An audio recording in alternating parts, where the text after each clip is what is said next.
Sweet. Get this started in a few minutes. I've got the tablet here because I want to do some drawings and stuff. It's so much easier to draw than to simply explain. Write something.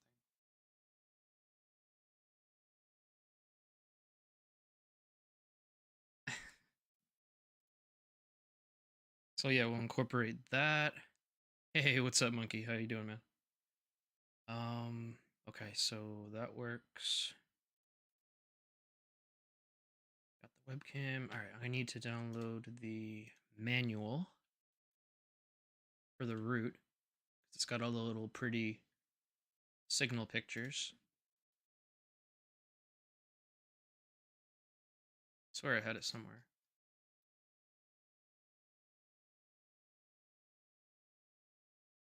Might have to just re-download it. Okay.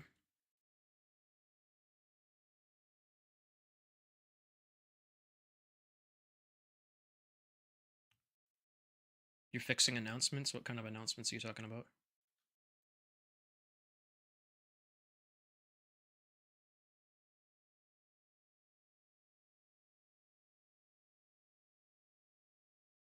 Where the hell am I going trying to find this manual? PSW News. Manual. There we go.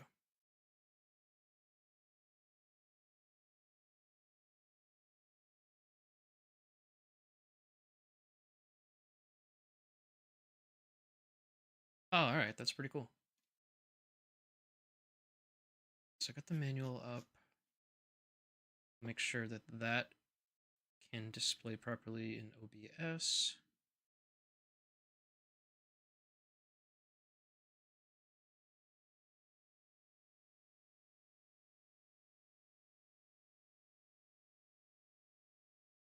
That looks correct to me. Can you let me know, monkey? Hey Neil, how you doing, man? Let me know how that looks, please.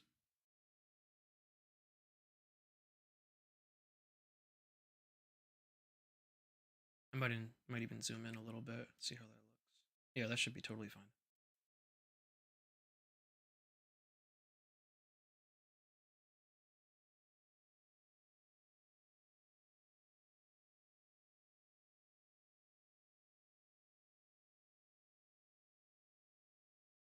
A little faded. Um, let me just tweak this. Uh,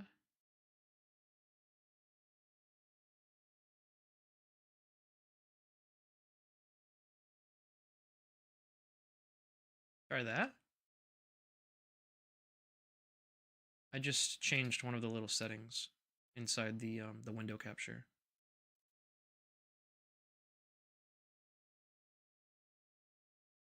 Oh, okay. Sweet. Awesome. So it looks like we're all set there. Let me get the game started.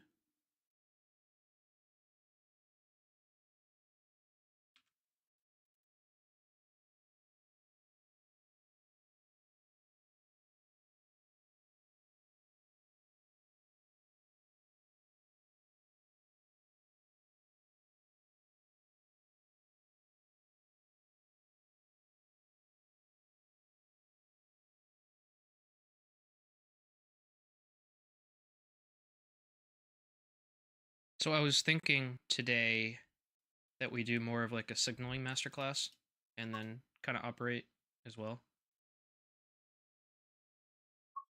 Because I know that they're playing all the content. Like people aren't shy about playing all the new stuff, so watching me play all the new stuff isn't going to really add much, really. I was thinking of doing a signaling masterclass today. I didn't think of it yesterday. Kind of came to me. All right. It should be able to see the game if I hide my tablet. Okay.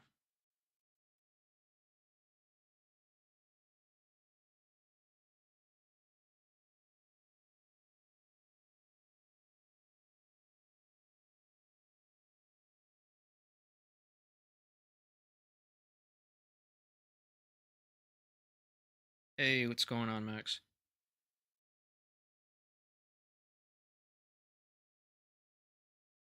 Yeah, it would have been nice to have Far Rock and West Hempstead, but whatever. It's not that big of a deal.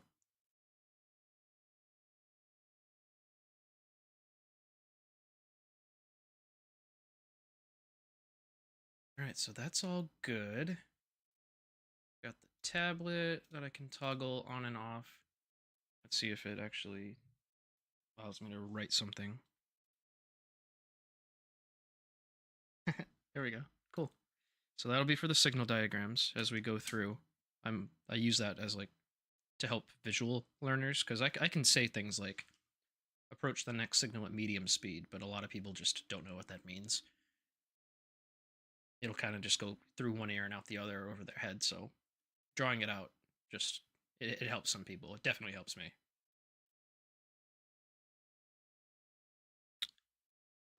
No, I didn't end up looking at it, Max, but it seems pretty easy. We'll go through it. I gotta figure out what I want to do. Let me hide that.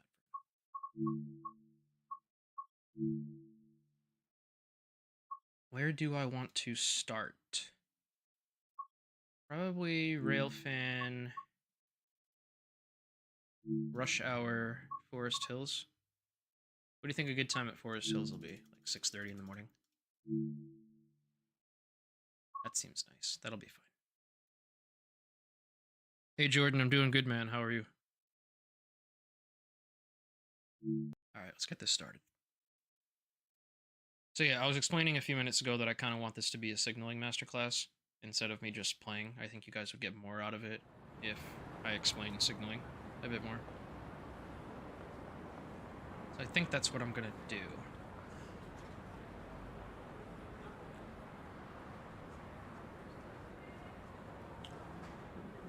Eddie, we'll just wait a few minutes for people to filter in. Eddie Hartsfield asks, for some reason on the M3, the track speed never gets displayed. Is this a bug? I don't think the M3 ever got access added. So the original route back in 2018 didn't have access. So it makes sense. We didn't update, I shouldn't say we, Dovetail didn't update the M3 beyond making it work with my signals. So it doesn't have access. Let's take a look and see if this was a good time to spawn here. Is there anything... Oh yeah. We got a train coming up through J right now. Yeah, there we go. That just popped to approach. Good. Alright. So the way I want this to go... no, I wouldn't expect a patch to the M3. It's possible, but I wouldn't expect one. So the way I want this to go today, guys, is I'm going to go through the manual and go through the signals and show them to you in game and explain what they mean and draw stuff on the tablet to help get these concepts across better. I know a lot of people are confused, frustrated with the signaling, so I think that this will help. In lieu of like a proper video being made much later down the road because I'm busy with other stuff. So I may as well get this out of the way today. Feel free to pop in with any questions at any time. I've got my phone right here. Normally I would read it on my tablet, but the tablet's going to be used for drawing today. So ask questions at any time. Before I dive into anything signal related, does anybody have any starter questions? Get those out of the way, and then we'll get going.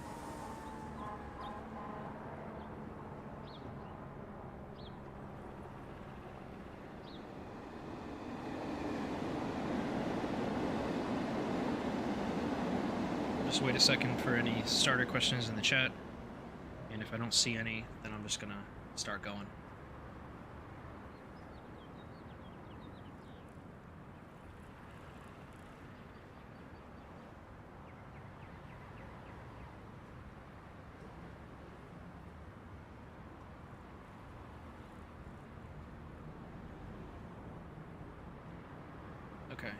You guys all see that?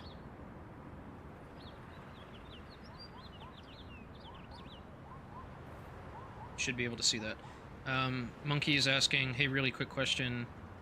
Are there any services stopping at Locust? I've had services stop at Locust Manor. I just don't know which ones off the top of my head. So, yeah, I mean, hopefully that helps. So, by now... Oh, wait a minute, 1 second. Jessica, did everyone hear the news? What news? Let's hear the news, and then I'll get started. Nice to see you, by the way, Jessica.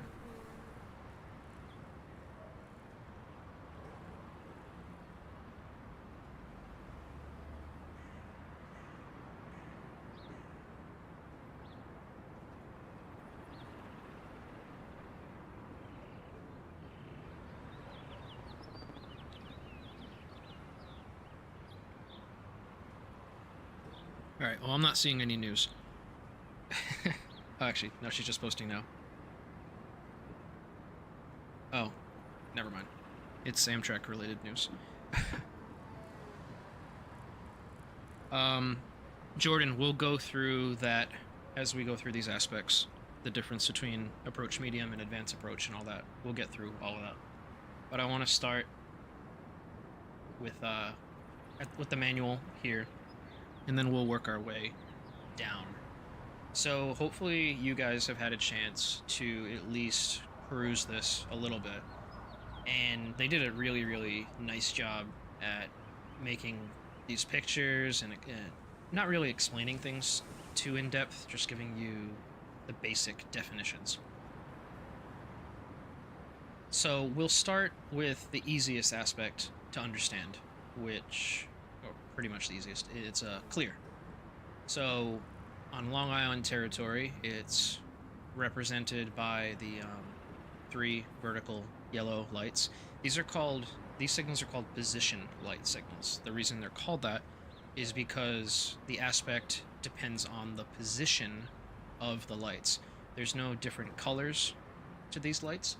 They're all the yellow, amber, whatever you want to call them. So yeah, the position of the lights determines what aspect it is, and clear happens to be vertical lights. That'll be a common theme throughout this. Anything with clear in the name will typically have a set of vertical lights. So maybe you could make that mental connection, because I know that these position light signals confuse a lot of people. On the color light signals, which you'll see on like the Atlantic branch or around Woodside or between Woodside and Penn Station, it will be solid green over solid red, and that's pretty uniform throughout. So clear, what does that mean? It just means to proceed ahead, not exceeding the maximum authorized speed. So what is the maximum authorized speed? It's the track speed. So when we look at this area at Forest Hills, the track speed here is 80. So clear signal, we don't have one there, that's a stop and proceed. But if you had a clear signal through here, it would be saying proceed, not exceeding 80 miles per hour in this case. But whatever the maximum track speed is for that area, follow that and you're good. With a clear, you shouldn't be concerned about anything up ahead like stopping. You're generally not going to be stopping for several blocks ahead. So if you have a clear, you're comfortable. Let me just check really quick for questions, and then I'll proceed. Okay. So, one thing that differentiates Long Island Railroad from Amtrak is that the cab signal apparatus inside the cab can display multiple codes for each aspect. So, like, on Amtrak, clear would be, like, actually, clear's a bad example on Amtrak, because you can have like clear 150 or clear 125. But generally, clear is clear 125 on Amtrak.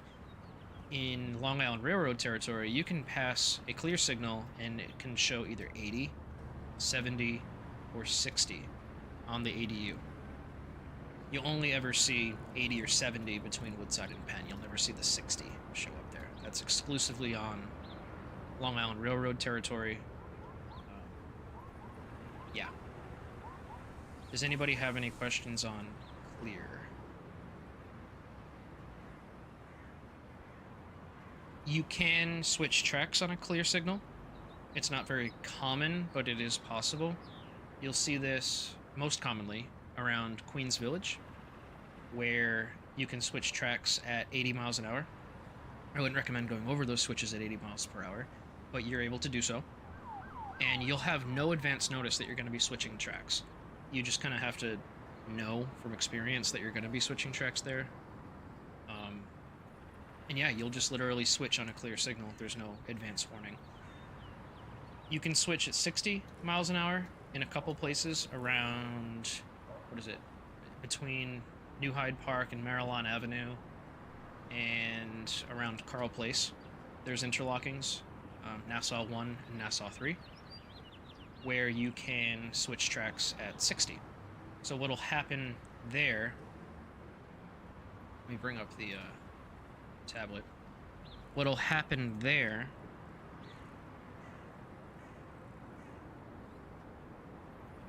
let me erase all this. This is just a test message. So what'll happen when you're switching at 60, let's just say that's the switch. This is the home signal. What will happen beforehand is at a code change point, there's just a track circuit.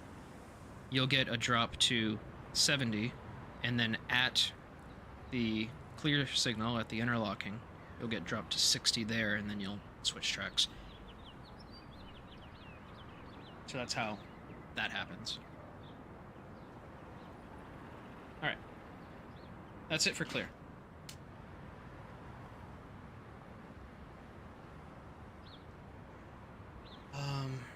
Approach limited. I'm just going to go in order of the document. So approach limited only ever appears in Zone A.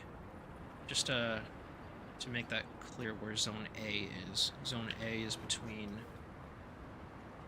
is starting here at Harold Interlocking, right around Woodside.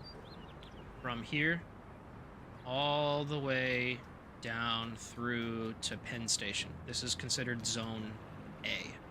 All this stuff, Sunnyside Yard, Harold Interlocking, the tunnels, all of this is considered Zone A. So whenever that term is thrown about, that's what we're talking about. Alright, so approach limited will only ever appear in Zone A. And on the position light signals, you'll see it's a diagonal, like a upward sloping diagonal. I like to think of these as upward sloping from like left to right, like you're going up a hill. So yeah, on top it's the diagonal, and then on the bottom it's a flashing vertical. So remember I said before that the vertical lights generally are associated with clear. So you can think of this vertical light on the bottom being that the route ahead is clear. You know, you need to slow down, but the route ahead is going to be clear.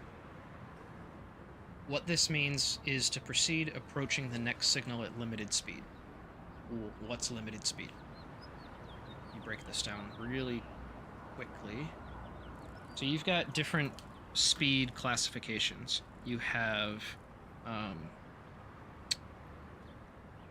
you got normal speed, also known as like the maximum authorized speed.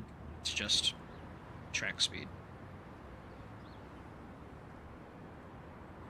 Then you've got limited speed, which for Long Island Railroad trains is going to be 40. always, and it's only ever going to show up in Zone A.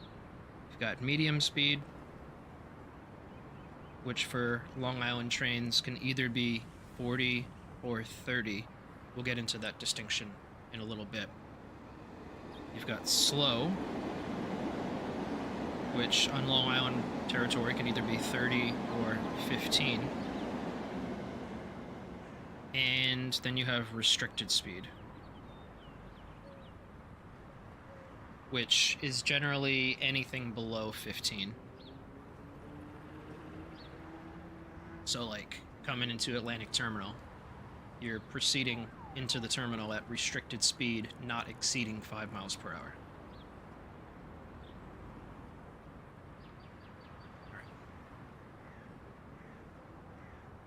So with approach limited, proceed approaching the next signal at limited speed. To put that in more layman's terms, proceed approaching the next signal at 40 miles per hour. So when you pass this signal, your cab signal in the train will downgrade, probably from 80 to 40, like right away. The only possible code it can drop your ADU to is 40. So if you ever see one of these, you should probably start slowing down to 40 because you're going to be forced down as soon as you pass this thing. Now, why would you get this aspect in Zone A? You would get this if the next signal is going to have you switch tracks at limited speed at 40 miles an hour. Or it's also used as part of a slowdown progression if you're approaching an occupied block, like if there's a train ahead. You could get approach limited as part of that slowdown progression.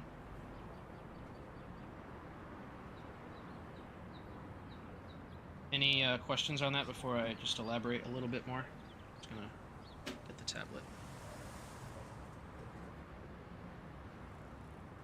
Alright, let me erase all this.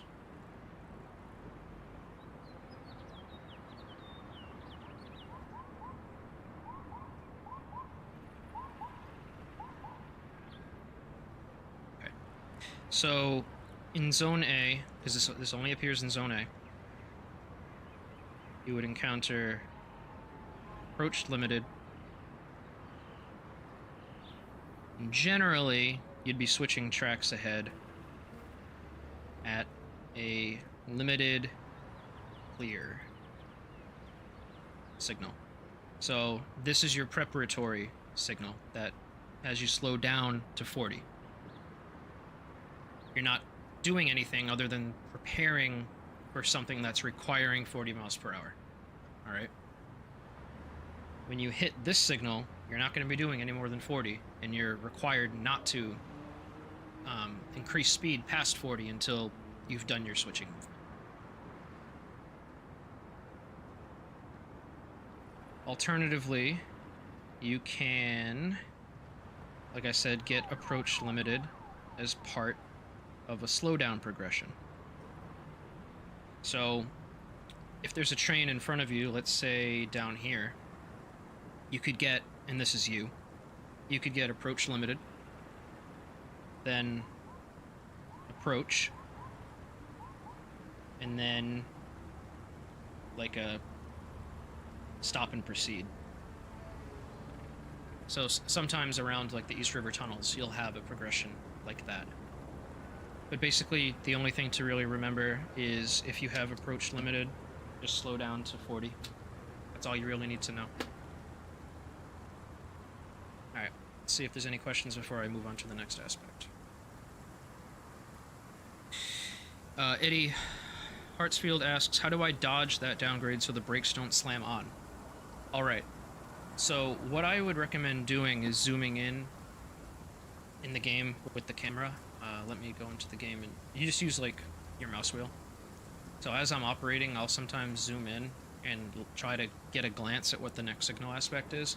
And if I see that flashing green on the bottom, I'm going to start braking to 40 right away.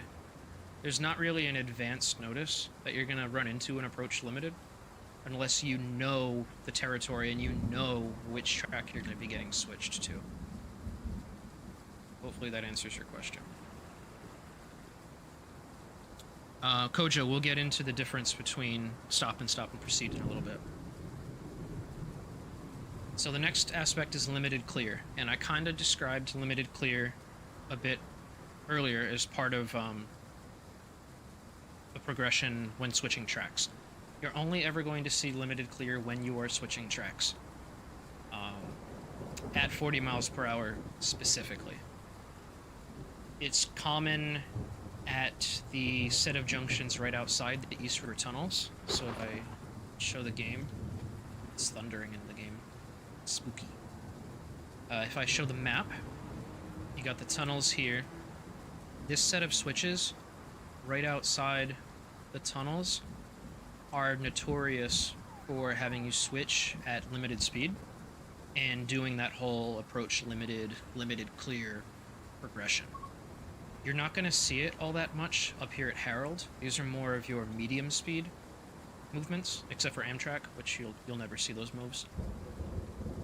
But down here though, like, everything will receive approach limited clear.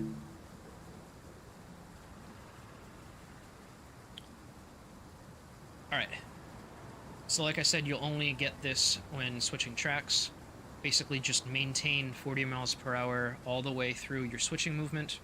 When your switching movement is complete, you'll generally get upgraded back to an 80 code in the cab. Remember, the vertical set of lights indicates that the track ahead is clear. You're not expected to stop up ahead when doing this. There's a different aspect for that when switching tracks, which we'll get into. Any questions on limited clear? The word clear is even in the name. You're doing a limited speed movement, and then after, everything's clear.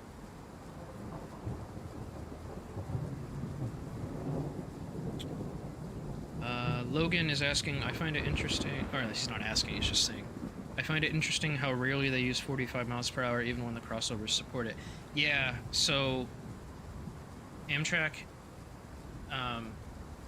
cab signals will show approach medium 45 in the cab, allowing them to go 45, whereas the Long Island Railroad stock will show 40. The 45 on the ADU is like pretty much like never used. It's never used around here. Anyway, just see if there's any other questions on limited clear before we move on, because this next one is fucking confusing. Very confusing. I'm actually gonna prepare the tablet while I wait for any questions to come in.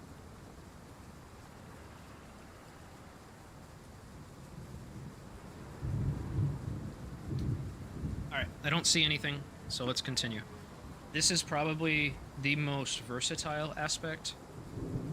You'll see it all the time. It's kind of a big one.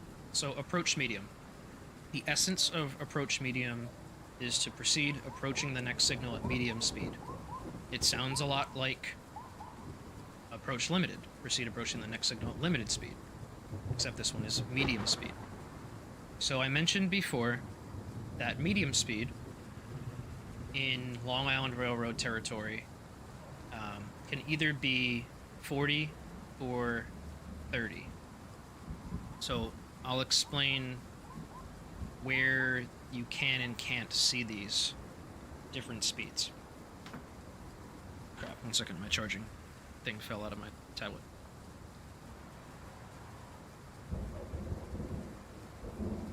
Stay in there. Okay, switch back over to the tablet. This whole setup is so jank. I gotta figure out a better way to do this, but I only had like 10 minutes to set up. Okay. So, medium speed, 40 or 30. So, you only ever see 40 as medium speed in ASC territory. You're going to say, Brandon, what the hell's ASC? ASC is automatic speed control. Automatic speed control is that safety system that is automatically braking your train when the cab signals drop to a more restrictive aspect, like from 80 to 70, 70 to 40. That's the mechanism that's actually dropping the speed of the train automatically. So if you are outside of ASC territory, which there's not really any areas represented in game which are outside of ASC territory. I guess some of the yard areas are outside of ASC territory, like Long Island City is a good example. Long Island City and Hunters Point Avenue, that's actually outside of ASC territory.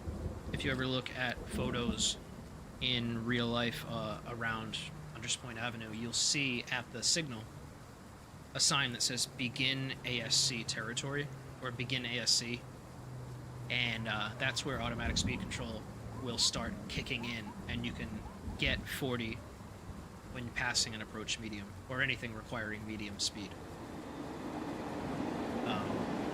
But because pretty much this entire route is ASC territory, you can get 40 as a valid speed.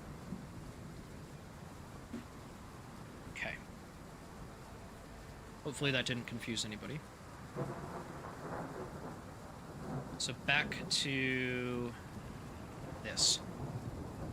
The thing that really gets people with this is, why can you have 80, 70, or 60 on the ADU when passing approach medium? If you look back at approach limited, it's strictly 40. Why are we still allowed to go like 80, 70, or 60 based on the situation when passing an approach medium? It's not an easy, clear-cut answer, but I'll try to do my best.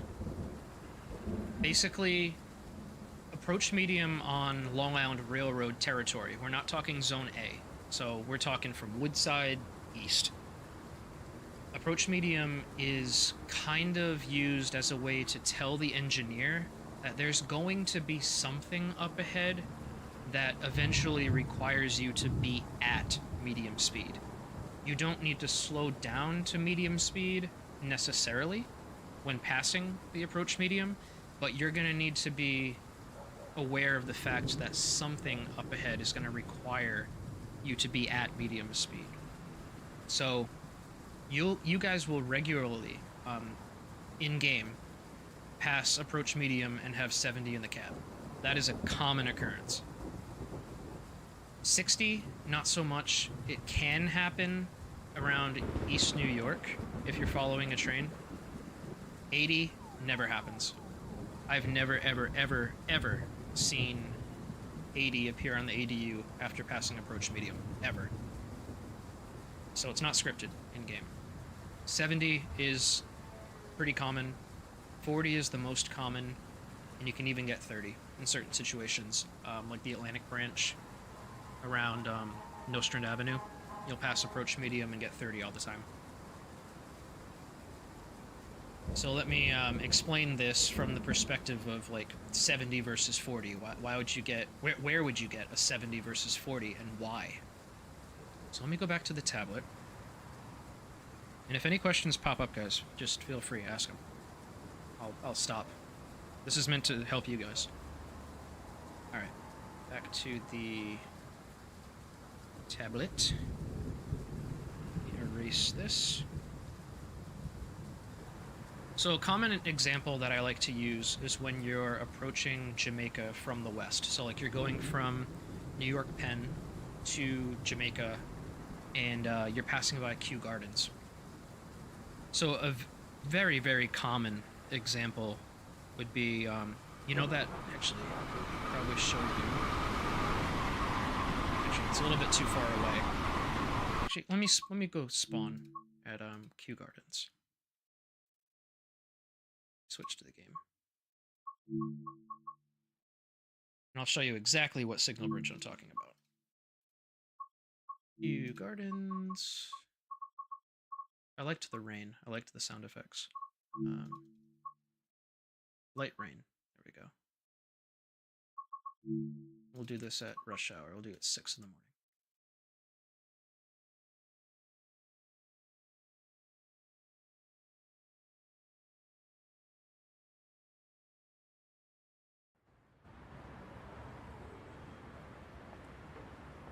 Alright. Let me run over to the signal bridge. You guys still with me? Everybody good so far?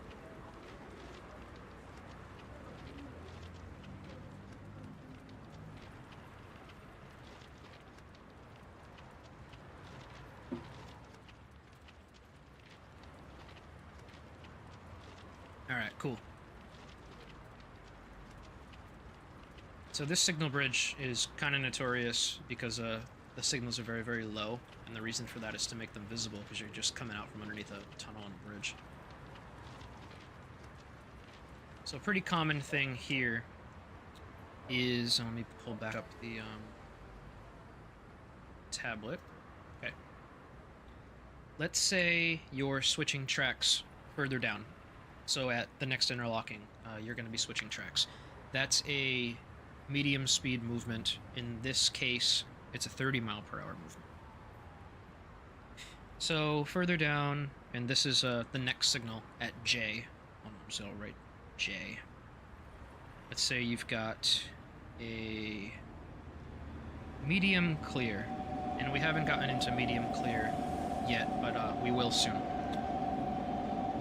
Back here, at this signal bridge, you will have approach medium.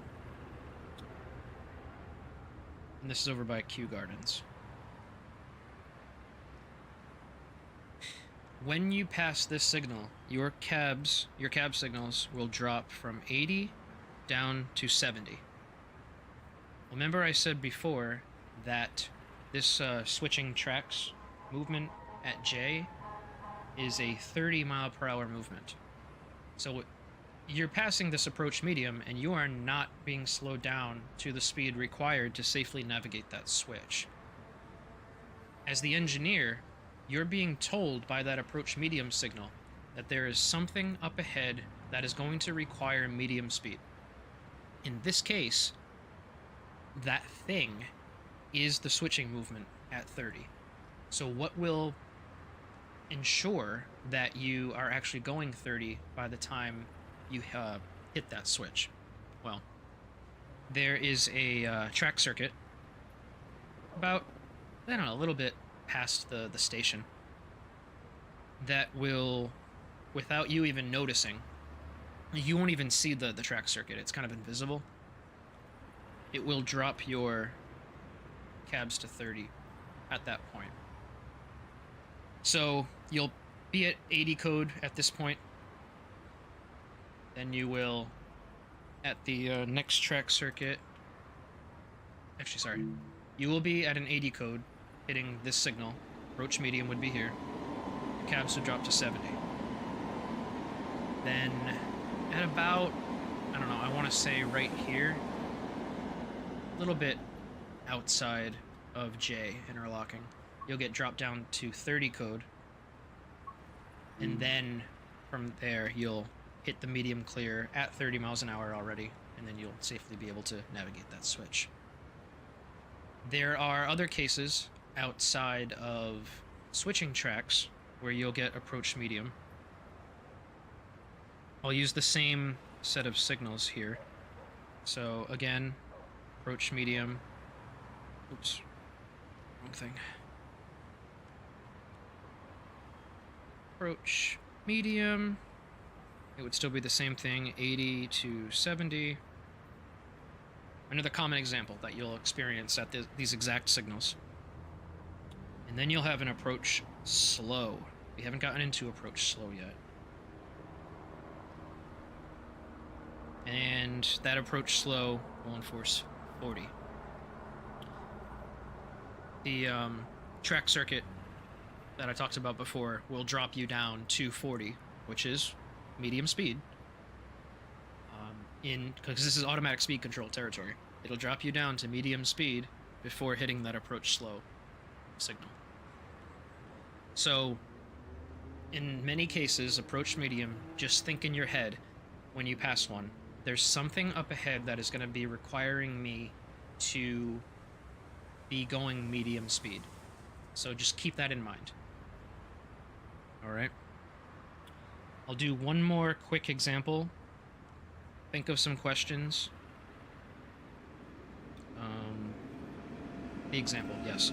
So at Queens Interlocking, which is over by Queens Village, a common occurrence will be you're coming off the Hempstead, heading toward Penn Station, heading toward Jamaica. And you'll be at Belrose, and then the next signal in front of you will be an approach medium. And you'll be switching tracks at Queens to stop at Queens Village. So imagine this is Belrose. This is the approach medium signal just outside Belrose. Then you have another approach medium signal. And then you have medium clear. And then you're switching tracks at 30 to get over to track 3 to stop at Queens Village. This approach medium will keep you at 70 code. This approach medium will drop you to a 40 code. And then this medium clear, as soon as you hit it, will drop you to 30. There's a fair bit, and I explained this yesterday, there's a long gap between the signal and the switching movement there. So it's safe to hit that signal at 40. You have plenty of time to slow down to 30 to navigate that switch safely. But these approach medium signals are telling you that there's something up ahead that is going to be requiring medium speed. And the signal designers just so happened to chain together two approach medium signals in order to convey that message. So basically, if you see an approach medium and you're just leaving Belrose, you are switching tracks up ahead. Okay? Any questions? Approach medium is probably the most confusing aspect. It gets a lot of people confused.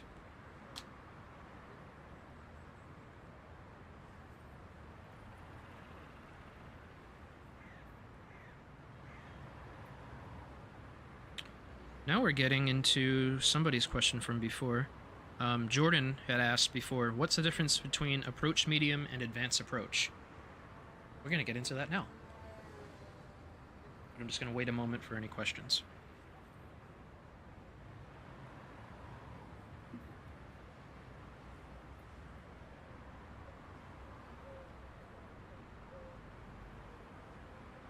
All right. If any pop up, I will stop and answer them.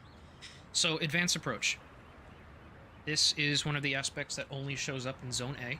So, as a reminder, Zone A is the area of track between Woodside, right around Woodside, and Penn Station. This whole area is Zone A, just as a reminder. I know I said it before, but I feel the need to reiterate. So, advanced approach will only show up there. What it means is it's preparing you to stop at the second signal. So not the next signal, but the signal after that. So how does that look?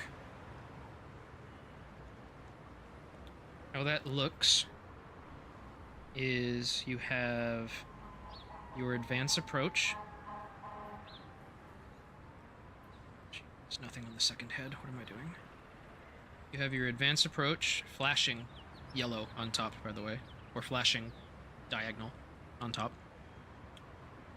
And then you have a normal approach, which we haven't gotten into yet, but we will. And then your stop signal or stop and proceed would be after that. So it's telling you that be prepared to stop at the second signal, not the first one, but the second one. It's commonly used on the Northeast Corridor you're only going to see it in this route around the East River tunnels. So Herald interlocking, kind of like you're not going to see approach limited, limited clear all that much there. Same thing applies with advanced approach. You're not really going to see it there. You'll see it around the tunnel and in the tunnel. It's very, very, very, very common in the tunnel when 2 signals up is a stop or a stop and proceed or even a restricting, which we'll get into in a bit. So that's the information that it's conveying. That the second signal, like, is stop, like it's a stop signal, pretty definitively. Now, what you need to do when you pass the signal is slow down to limited speed, which for Long Island Railroad trains, again, is 40 miles per hour. So you'll hit this signal with an 80 code in the cab, and upon passing this, your cab signals will drop to 40 right away. Alright, let's take a look because I see a question in here. So basically, when you see the diagonal line just start slowing to 40, no. If you see the diagonal line on top flashing, yeah. If you just see the diagonal line in Zone A, we'll get to approach in a little bit, but you would have already been going 40 if you're hitting an approach signal. Player 1 is asking, is there a way to tell if approach medium is because you're about to switch track, or if you're catching up to a train in front?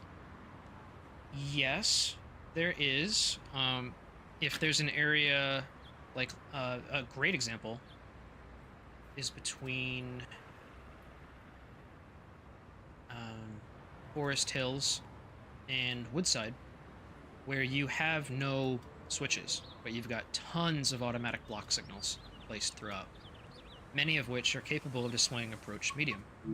And you may have noticed when we were at Forest Hills previously that the signal did show approach medium a couple of times. That is a case where you would get approach medium and you're just approaching an occupied block, because there are no switches up ahead. But if you had an approach medium here at this signal heading toward Jamaica, there's not really a way at this point to know if you're going to be switching tracks or not. The way you would find out is when you hit that second track circuit past the station. If you get dropped to a 40, you ain't switching tracks. If you get dropped to a 30 at that point, it's a fair bet you're going to be switching tracks. So you kind of have to wait for more information to pop up before you can make that decision. Alternatively, because this is a game, you can look at the track map and you can see the path of your service, and if you see that you're negotiating a switch and you don't want to lose points, by all means slow down to 30 just after the station. It's totally within your power to do. Thanks, Daniel. I'm glad you're enjoying the route. All right. Where were we? We had just done advanced approach. So if anybody else has any questions about advanced approach, feel free to ask them, but I'm going to move on. Medium clear. So medium clear is pretty much the same as limited clear. You're going to be switching tracks. That's guaranteed when you are passing a medium clear. And it means to proceed at medium speed, which can either be 40 or 30, depending on the situation, within interlocking limits. So within the area where you're switching tracks, stay at whatever is on the ADU, be it 40 or 30, depending on the situation. So when would you get 40 versus 30? Well, there's plenty of switches in Long Island territory, even in Zone A, like Herald interlocking, which is the big complex just outside of Woodside, is a lot of those switches are done at 40 miles an hour for Long Island trains. So you'll have medium clear for a lot of those with a signal speed of 40 miles per hour. This example at J that we keep talking about, this interlocking down here, All these are 30-mile-per-hour switches. So if you have a medium clear here, it's going to give you a cab signal code of 30 because that's the speed that you're going to be negotiating those switches. So it all depends on the situation, what speed will show up on the ADU. Just follow what the ADU says and you'll be totally fine. Again, the vertical lights as part of the aspect and the name having clear in it indicates that when you pass this, you shouldn't have to worry about stopping ahead. Just do your medium speed movement and then proceed as indicated.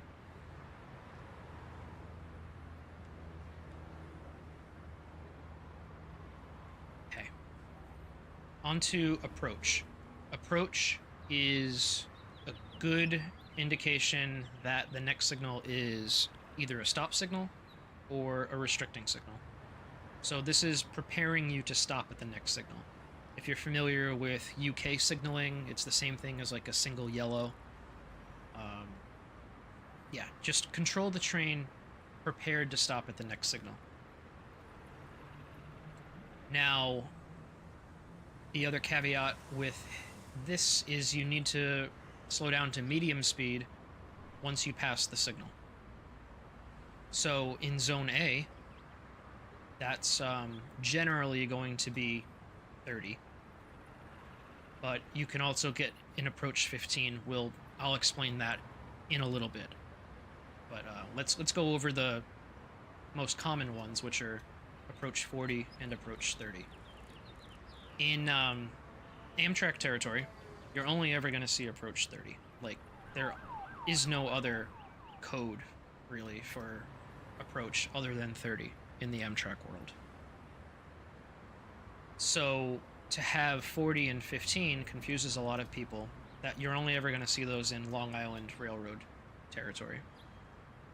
So where would you see each of them?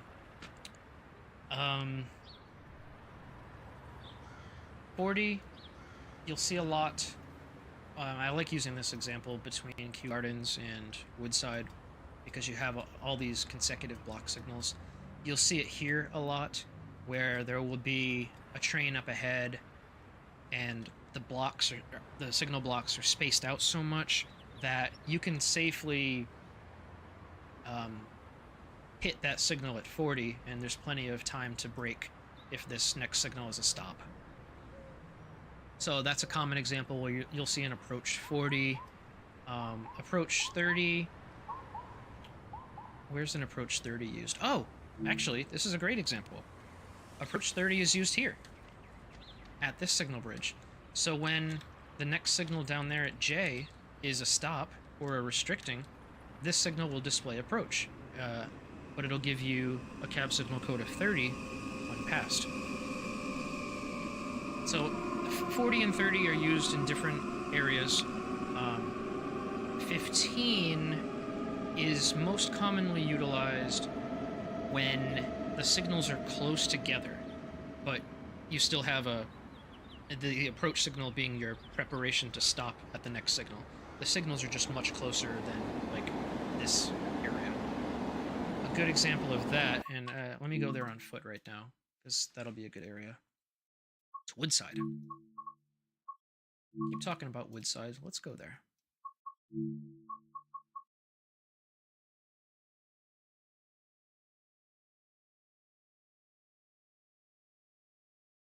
Yeah. So Maverick, you're totally right. Approach 15 would be in short blocks. So this is a very, very common one. If you are operating a Port Washington service, you just start in Penn and like go to Woodside as if you're going to Port Washington.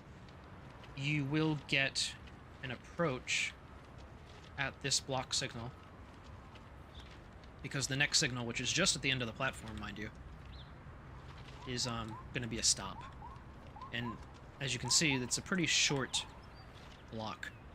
So here you'll have an approach, which will drop your cabs to 15, and then you'll approach that stop signal ahead. So yeah, you were totally right. on that Maverick.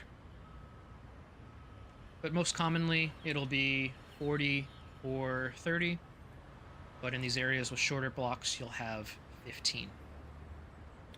Now, before a approach 15, you're pretty much always going to get a drop to 30 somewhere.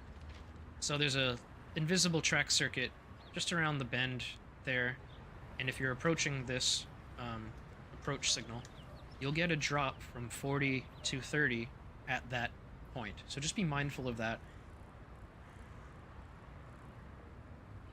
Another thing that differentiates Long Island Railroad from like Amtrak or New Jersey Transit, and I should have mentioned this with approach medium, is you can switch tracks on an approach. You can switch tracks on an approach medium. You can switch tracks on an approach slow in Long Island Railroad territory. They don't really care about like whether you're continuing straight or if you're switching tracks. They just convey the information about like what's ahead. So, for example, you could... Let me think of a good example here. Let's say you're switching tracks up ahead at Wood. So at the very, very end of the platform, there's a 40-mile-an-hour junction. And then right before the curve there's another signal. So let's say that's a stop and proceed way down there before the curve. This would be an approach, or this would be an approach, and you're switching tracks before that stop and proceed. What would the cab signal be when passing that approach? I believe I scripted it out to be an approach 30. So at this point, you would drop from 40 to 30, most likely. You would negotiate that switch at, well, you would approach that signal at 30, and then you'd make your switching movement. But the point is, you can switch on an approach, so don't be surprised if that does happen. Like I said, same thing with approach medium, same thing with approach slow. You can switch tracks on these aspects in Long Island territory. Just another Long Islandism. Anyway, so that's approach. Basically, just prepare to stop at the next signal. That's what you gotta keep in mind. Don't ever expect that the next signal is more favorable than stop. Alright. Approach slow. So just like approach medium, you proceed approaching the next signal at slow speed. Instead of medium speed, it's slow speed. So slow speed, as I mentioned before, is either 30 or 15 in Long Island territory. The 30... sorry, excuse me.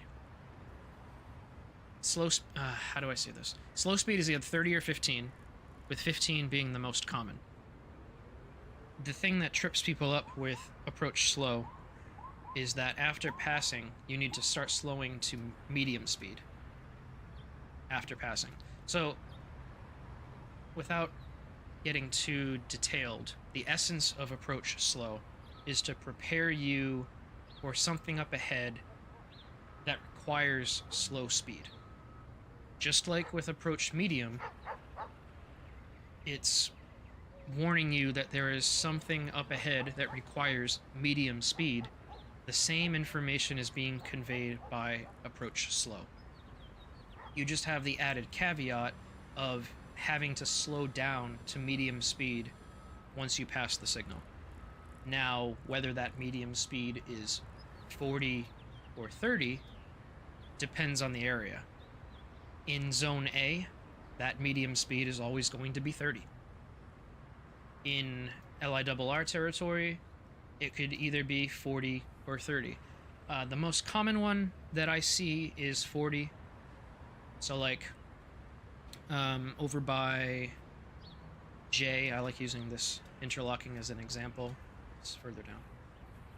When you have an approach slow here, and you'll see it quite often, you will get an approach slow 40.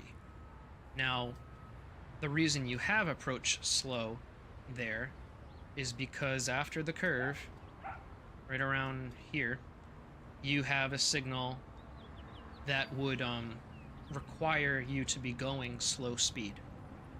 So it's preparing you to go slow speed somewhere up ahead. So just remember that.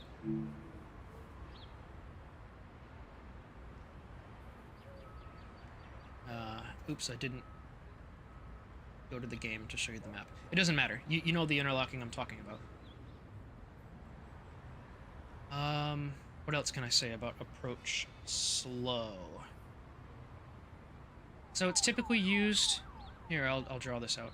It's typically used when approaching something that requires slow speed, like negotiating a 15-mile-an-hour switch.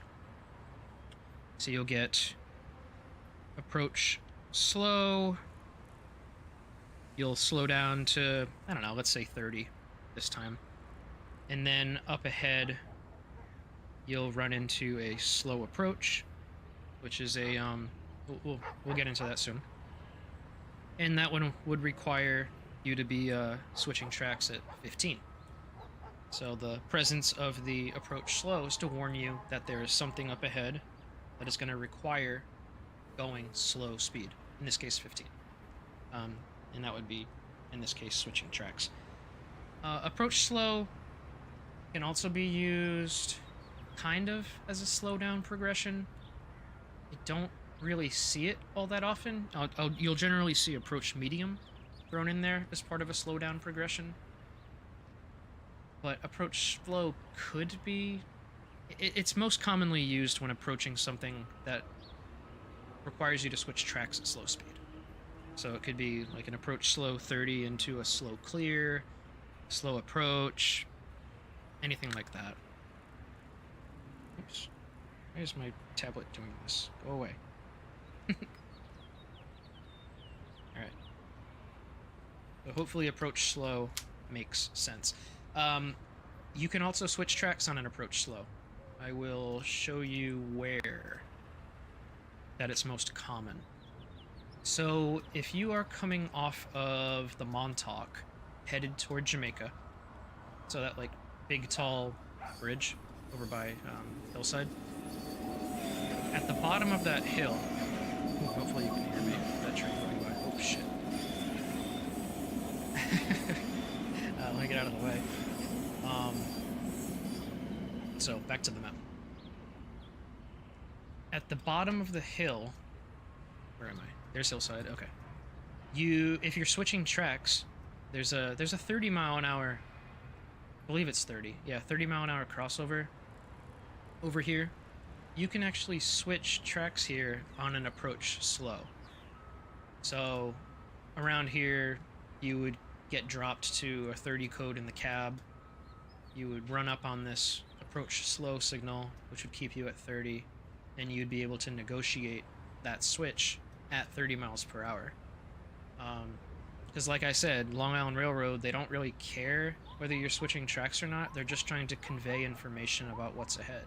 So the fact that you have approach slow there is telling, despite the fact that you're switching tracks, is telling you that there's something up ahead that requires you to be going slow speed. In this case, the entry into Jamaica would be requiring slow speed.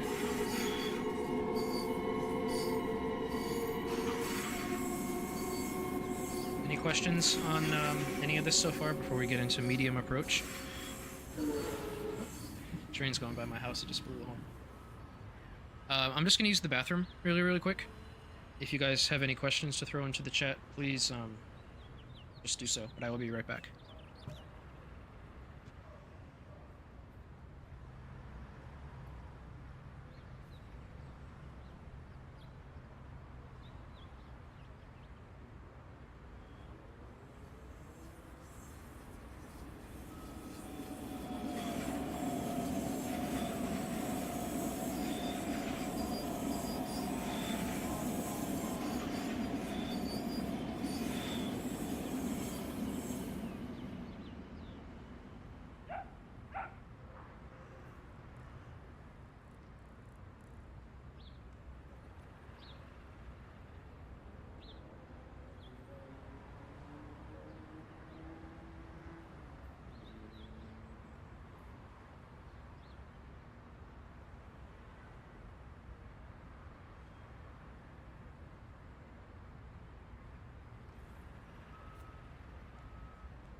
All right. Have returned.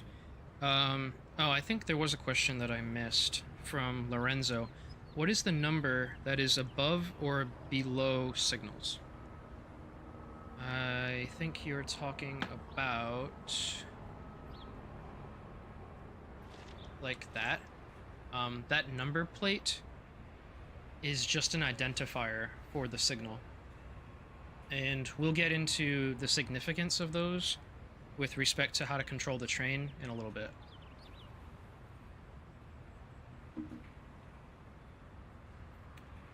Quiz time. What's that signal aspect? First one to guess it gets nothing, but a pat on the back.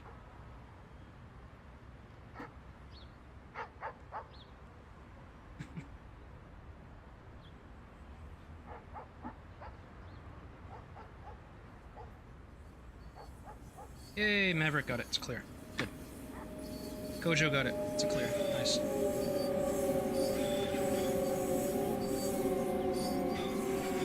Cool. So the next one, this one gets a lot of people too. There you go, Eddie. Clear. Alright, go away, you're noisy. Alright. Medium approach gets people too, a little bit. So, the way I like to think of medium approach is it is the switching tracks version of approach. It's only used in Zone A. So, if you see a medium approach, you should instantly know in your head that you're going to be switching tracks and that you should expect the next signal to be a stop. So you have those two pieces of information already. Switching tracks, next signal is a stop. One of the big caveats with this is trains exceeding medium speed. So in this case, 30, because it's Zone A. And with medium speed, we're really only dealing with 30. That's going to confuse people too. Just think 30. With medium approach. So if you're exceeding 30 when you see the signal, you have to start slowing to 30 as soon as the signal is clearly visible. So this is one of those weird cases where you don't wait until you pass the signal to start slowing down. You, per the rules, have to start slowing down as soon as the signal aspect is clearly visible. And the reason for that is that you will be switching tracks at this signal. Now, if the switching movement requires 30 miles per hour, yeah, you're generally going to be forced down to 30 beforehand. But if it's like a 40 mile an hour switch or 60 mile an hour switch or whatever, and you have medium approach, sure, you can go on that switch at greater than 30, so it's not that big of a deal if you're still exceeding 30 when you're going over it, but you still have to start slowing down to 30 as soon as you see the signal. Again, this will only appear in Zone A, so that area between Woodside and Penn Station. It's only when switching tracks, and you should expect that the next signal is no better than a stop signal. Okay? One cool thing about medium approach, not really cool, it's just a fact, is that it's typically always preceded by an approach medium. So I'll just draw that out on the tablet really quick. So you have approach medium, you'll get slowed down to 40 in the cab, and then you come up on medium approach, which will slow you down to 30, but as soon as you see that, you should be slowing down to 30, and you'll have plenty of time. There's plenty, the visibility is pretty good, so you'll be able to slow down to 30 in time, and then you'll do your switching movement, and then you should expect that the next signal afterwards is no better than a stop. Okay? So that's how that would shake out. take a look at the chat really quick.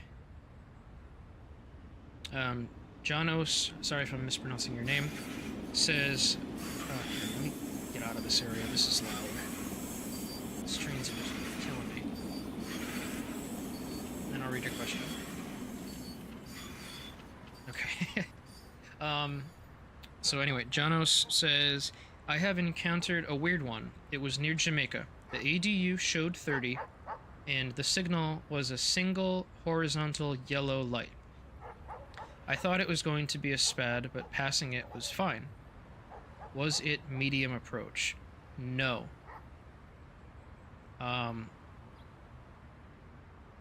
Single horizontal light? You're gonna have to show me exactly what signal you're talking about. The ADU showed 30, the signal was a single horizontal yellow light. Maybe... yeah, I'd have to know exactly which signal. Message me later. If you have Discord, message me there.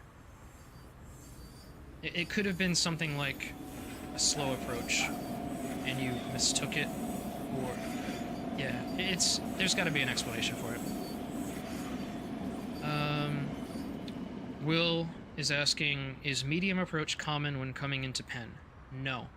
The reason you'll never get medium approach coming into Penn Station, and the reason for that is because all of the switches within Penn are slow speed switches, so you would never get advance warning to switch at medium speed when you have slow speed switches to navigate. You would always get slow approach, which is a similar concept to medium approach, but it's for switching tracks at slow speed, and the next signal is a stop. We haven't gotten into that one yet, but it might be next.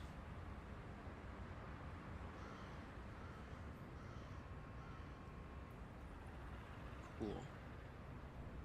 Alright, let's get back to this. Slow clear. Alright, so now we're starting to get into the aspects that can appear on dwarf signals. Let me go to Jamaica.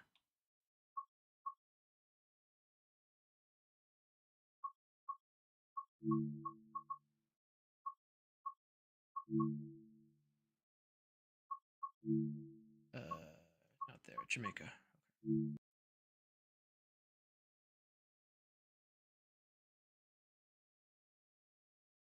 Because you got a huge abundance of dwarf signals at Jamaica. That's a good example.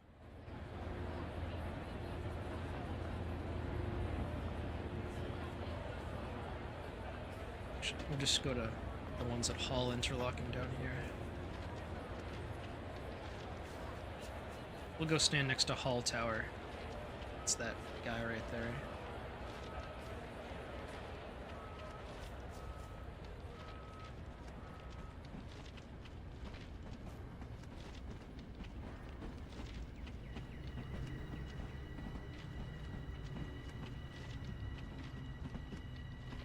Be near a signal though. Unbelievable. Alright. Oh, there's a little dwarf signal. Okay. Let's go back to the rule book, or the manual. So, slow clear. It's kind of like medium clear. It's kind of like limited clear, except it's done at slow speed. So you generally, actually I should say always, see a slow clear at a location where you're going to potentially switch tracks. You don't necessarily have to switch tracks, like you could be going straight through the switches, but it's always going to be at an area where you could potentially switch tracks. And all it means is to proceed at slow speed within the limits of the interlocking. More often than not, you're going to encounter a 15 code in the cab when passing a slow clear. Jeez, almost getting run over again. Yeah, so see, he has a slow clear. Just zoom in and see. He has a slow clear. So he needs to proceed past this signal at slow speed which within the Jamaica area is always 15. And he's not really expecting there to be anything ahead that requires him to slow down. Oops. You guys didn't see it. But this signal was a slow clear, and he just passed it.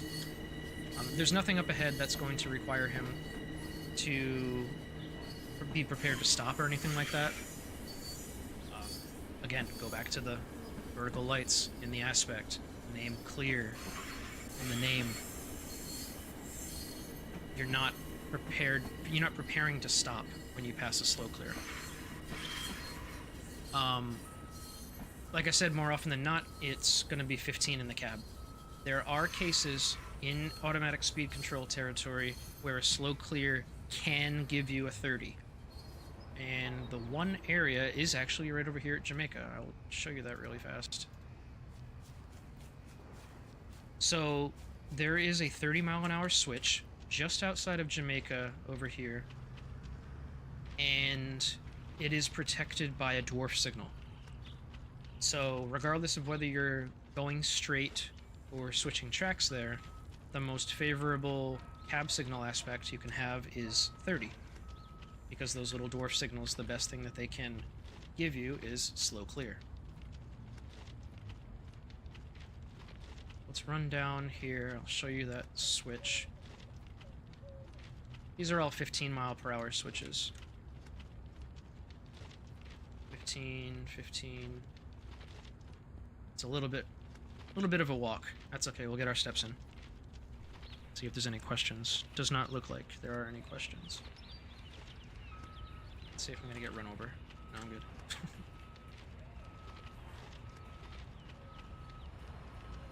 Yeah, there's not very many 30-mile-an-hour switches that are protected by dwarf signals, so this circumstance is exceedingly rare.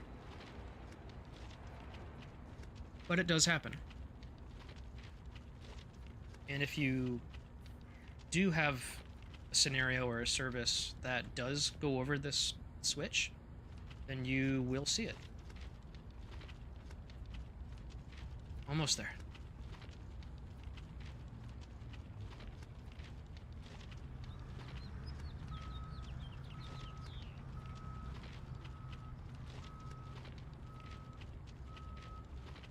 Alright, so up ahead are 30-mile-an-hour switches. You have this dwarf signal here. So regardless of whether you're going straight or switching tracks here, you'll have like a slow clear or a slow approach and a cab signal code of 30. All I really wanted to show you.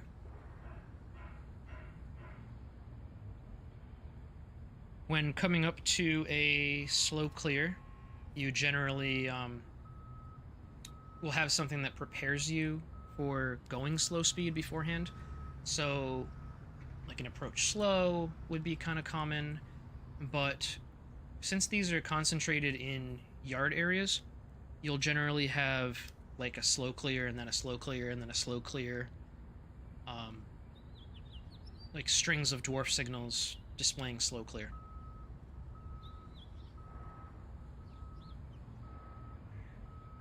It's kind of a boring aspect, to be honest. Slow approach is very, very common, and it's unique in the fact that it can be displayed on these two-head position light signals. Let me run over there. So, whereas slow clear cannot be displayed on these two-head position light signals, slow approach can, and it's used a lot on these. So slow approach, as I'm running over here, slow approach means to proceed prepared to stop at the next signal, and slow speed through the interlocking. Just like with slow clear, more often than not, that slow speed is 15 miles per hour. Alright. So for an example, if that next signal, which is displaying slow approach, is a stop, this previous signal would be slow approach.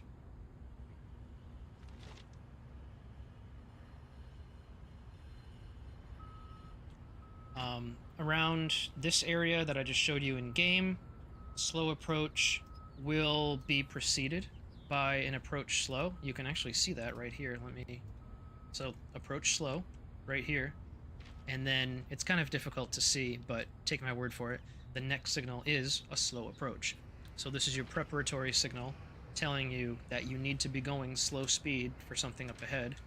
And that next signal is like, yeah, you need to be going slow speed through me.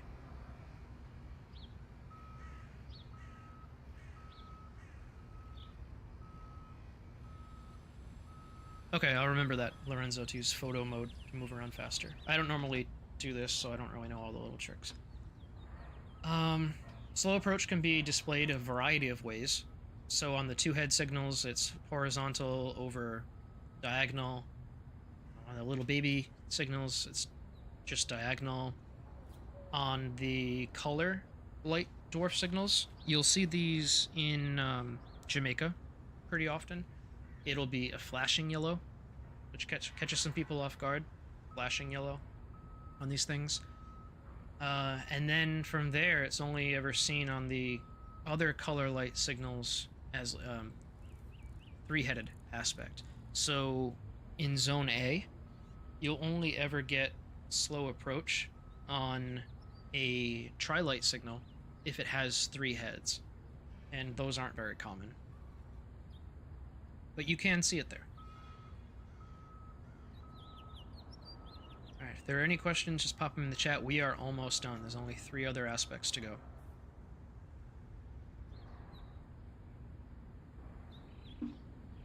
Next one is restricting. So restricting is generally used when, how do I describe this? Here's a good example. Let me go back in game.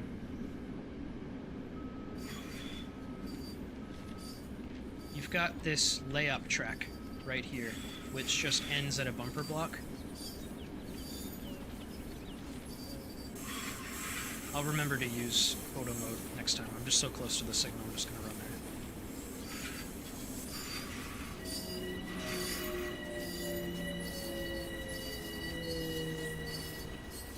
Alright, so let's say you're on this track and you're being routed into that stub track with the bumper block at the end.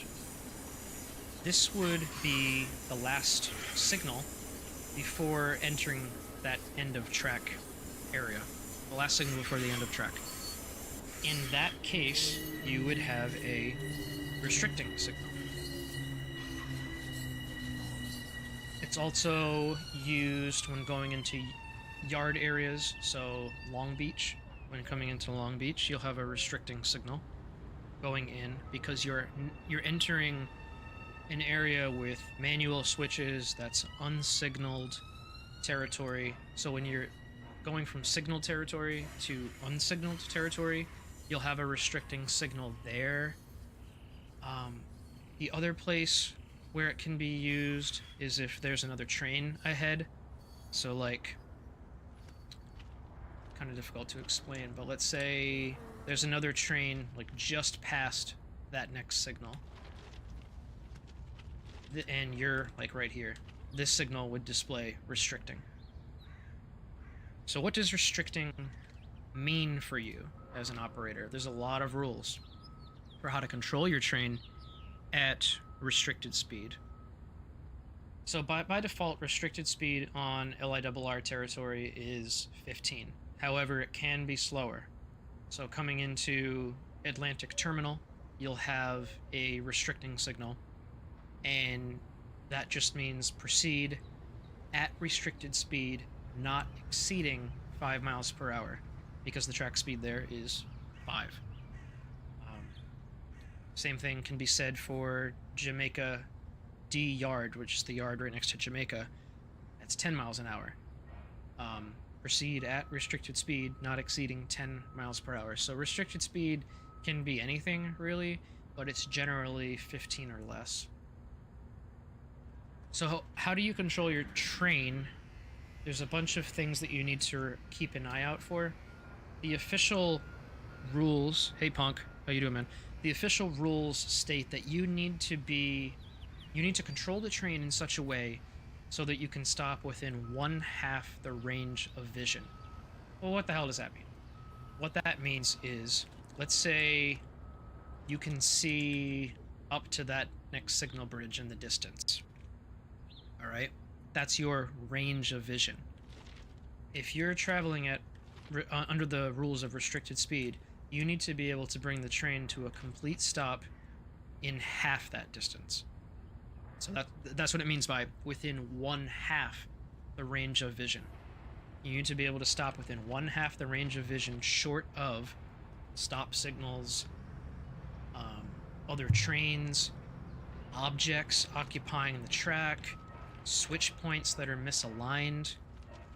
You need to be on the lookout for all of these things when traveling under restricted speed. Okay? So when you pass a restricting signal, you need to be extra vigilant of your surroundings. But like I said, just to recap, it's most commonly used when exiting signal territory, such as going into a yard, but is also commonly used when following another train. All right? Cool. 2 more to go, guys. And I think we're getting into one of the previous questions, which was, what is the difference between stop and proceed? Okay. First, we'll do stop and proceed.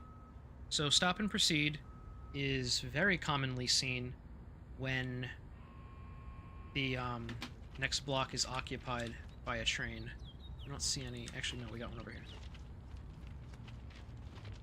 Or when the dispatcher just doesn't have... one second. Let me show the screen. Keep forgetting to do that. Or the dispatcher just hasn't assigned a route through this signal. So in this case, it's the latter. There's no train here. The dispatcher just hasn't assigned this signal to any train because there's no train going this way. So you see a stop and proceed here. If there was a train here and an encounter to stop and proceed, it would, 1, have to come to a complete stop before the signal.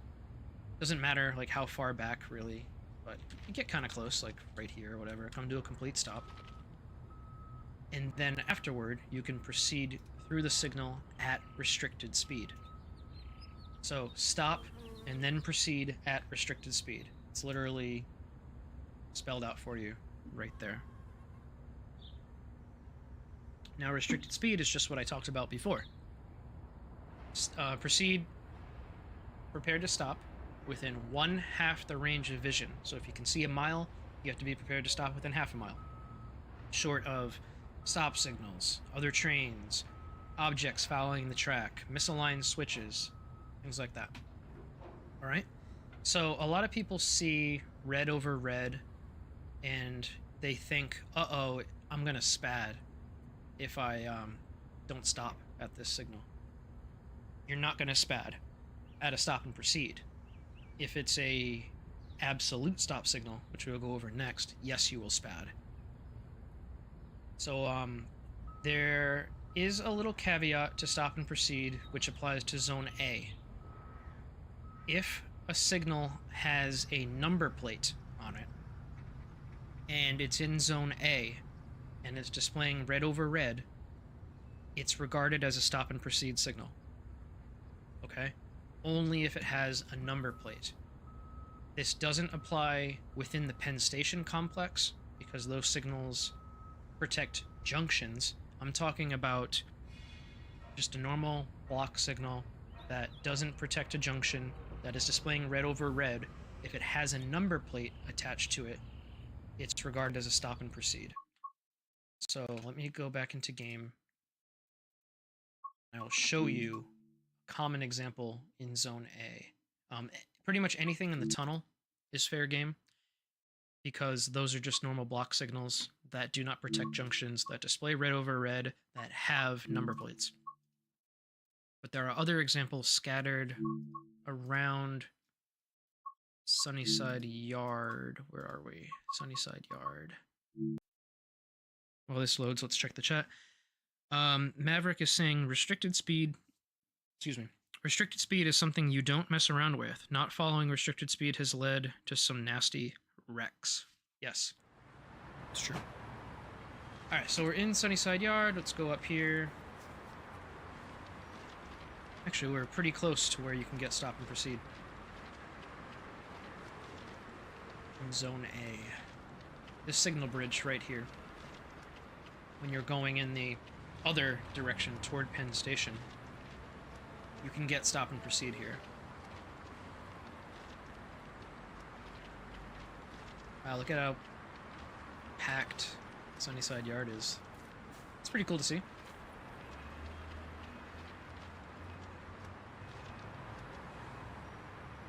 Just wanted to make sure the game was showing in OBS. Alright, so you can see these signals here, these are absolute stop signals. You know that they're absolute stop signals because 1, they protect junctions. There's junctions up ahead. And 2, there's no number plate on them. Whereas on the opposite side here, you have these signals, which are also displaying red over red. They are not protecting junctions. There's no junction up ahead, no crossover. And it has a number plate. This is a stop and proceed signal. This is a stop signal. Okay? That's the difference. You can go past this one after coming to a complete stop. You cannot go past the other one after coming to a complete stop. Alright? That's the distinction. Let's go hang out over here. By the Harold substation. Just hang out here for a little bit. Alright. The final aspect, and this is probably one of the easier ones to understand, is stop. It literally means just stop. Do not pass the signal at all without explicit permission from the dispatcher. Okay? That's all it means. You can request permission to pass. You probably won't get it in the game. You're just going to have to wait until the signal changes to a more favorable aspect. Okay? And you can only get a 15 code when approaching or passing a stop signal, except if access is enforcing a stop at that signal, in which case you'll see a signal speed of 0 miles an hour on the ADU. I think I demonstrated that at the end of the stream yesterday. But yeah, just don't pass a stop signal. We already went over signal progressions. Does anybody have any questions about the aspects and what they mean? And then maybe we can hop on a train next. But not before I get more water. I feel my voice getting a little bit hoarse.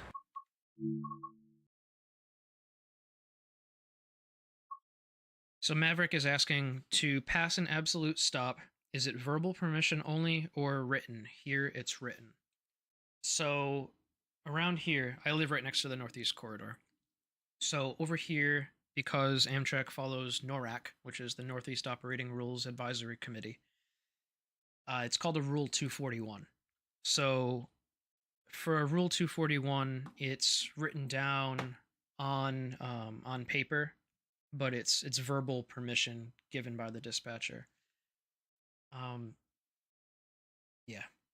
It's happened several times in the area. I remember one time I was rail fanning at Kingston, Rhode Island, and there was a stop signal at Kingston. Dispatch had lost control of this signal, essentially. So trains were piling up, and they were giving 241s to every single train. So they would be writing it down on a Form D, and they were given verbal and written permission to pass that signal. So when you do that, you have to pass at restricted speed and operate under restricted speed until told otherwise. Yeah, so there's that. You guys think of a service that we want to do? Probably something where we could demonstrate some of the signal knowledge I just taught you. Let's start from Penn, though. All right, I'm gonna go get some more water. So you guys just think of a run that you'd like me to do, and we'll do it. And we'll pause and we'll talk about the signals as we go through. Okay.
All right, I'm back.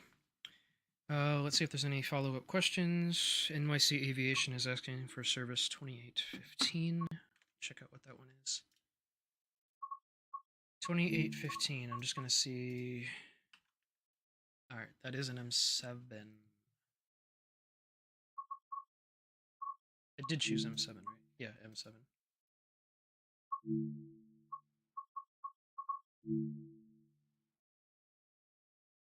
Okay, so that's from Valley Stream to Penn. We could do that. That's fine.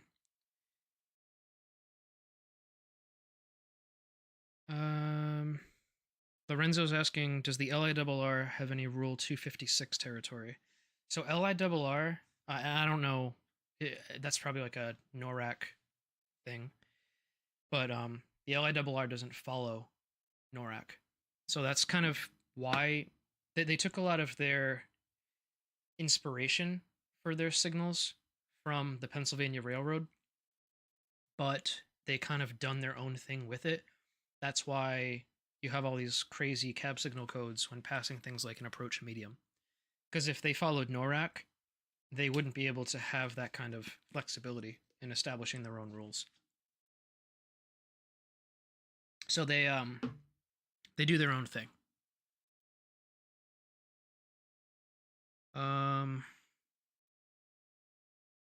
Maverick is just describing his area, how they do stop signal stuff. Awesome. Thanks for the compliment, Eddie. I appreciate you. Yeah, we can do this. This looks fine.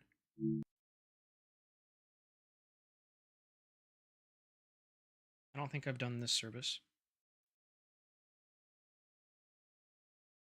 How's everybody doing? Are you guys enjoying this? You finding it informative?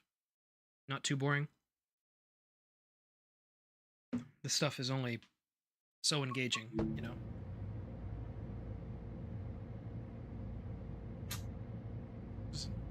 Where are we? I'm gonna say this isn't Valley Stream, this is Rosedale. Okay. Whatever.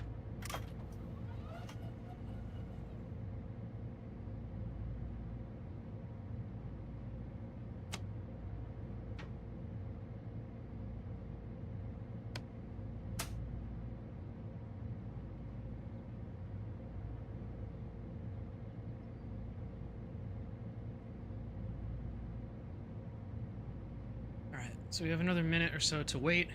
We're on the Atlantic branch, which is fine. It's just going to be 80 code all the way until just a little bit after Locust Manor. There's forced cab drops. There's one to 70 right around here. Right after the curve, there's a drop to 40. And then right around the curve here, there's another forced drop to 30 as you approach Jamaica. So those are other just little things that you'll have to memorize.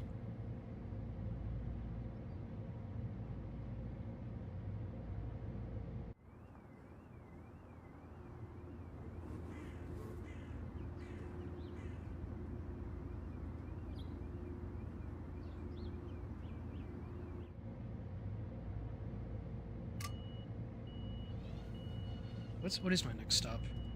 Oh, we actually are gonna make all stops. Okay. That's fine with me.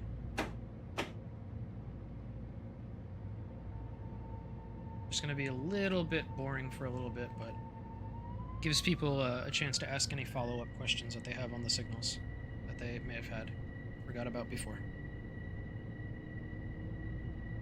So next stop is Laurelton.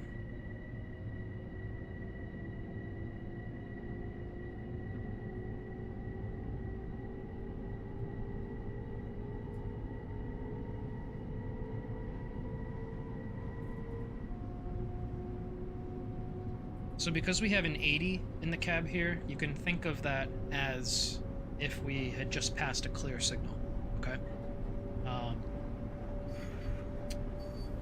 This area of track is just track circuits. There's no wayside signals whatsoever. So you'd strictly follow according to your cab signals.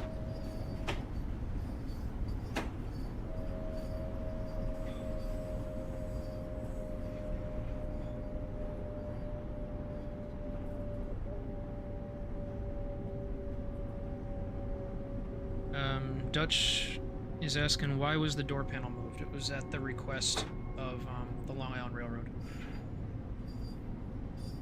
in order to get licensing.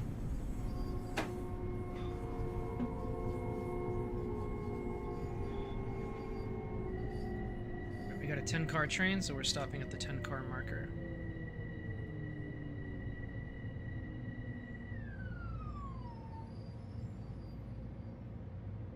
Alright. Beautiful stop.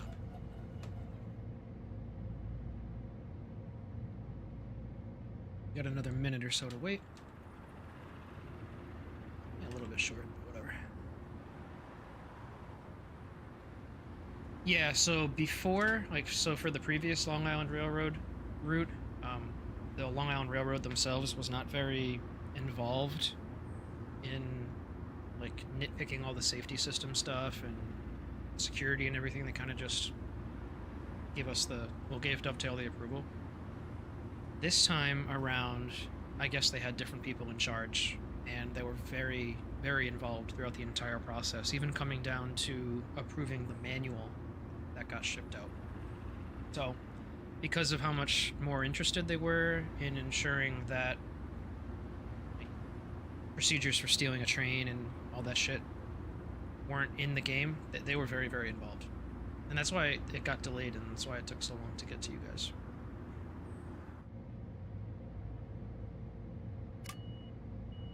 Alright, next up is Locust Manor.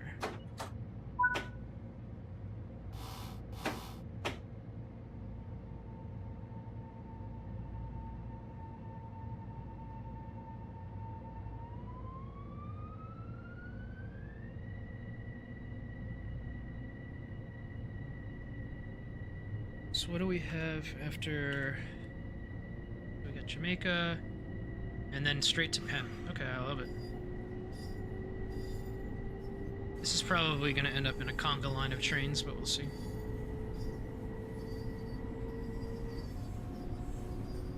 Maybe I'll be able to delete some trains to get into Penn.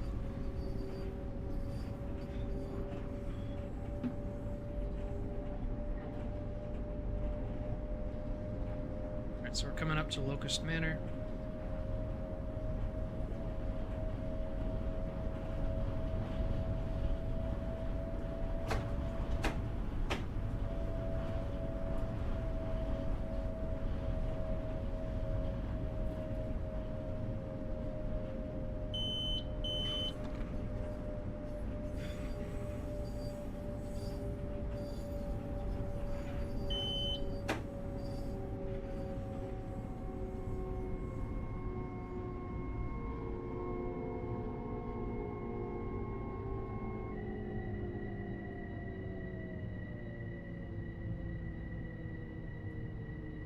A 10-car marker.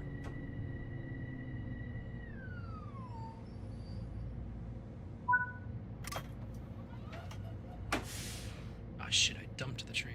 That's what happens when I play with a keyboard. That's okay. That's the third time I've done that in 2 days. That's okay. No harm done.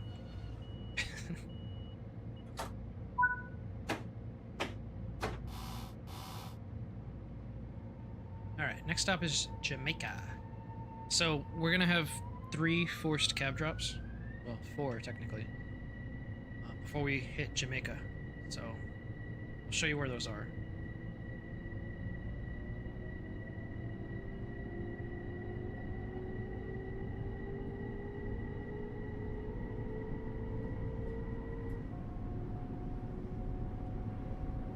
Yeah, Jono, send that to me on Discord, the signal that you're talking about. I'll let you know if it's an issue or something else.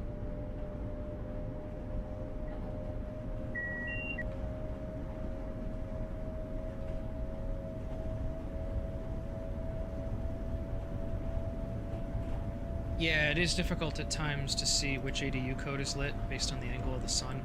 This area is particularly bad. I don't even think like you can get up and block the sun with your body. That'd be cool. Because normally I'd be like sticking my hand out to block the sun. So right around here is where you're gonna get a force drop to 70. So I'm just going to not exceed 70. There you go. There's your force drop to 70 before that bridge. There's a 60-mile-an-hour curve coming up next, so ensure you're braking properly for that. And then right at the end of the curve, there's a force drop to 40. So what I usually do is brake to 40 before you pass that point.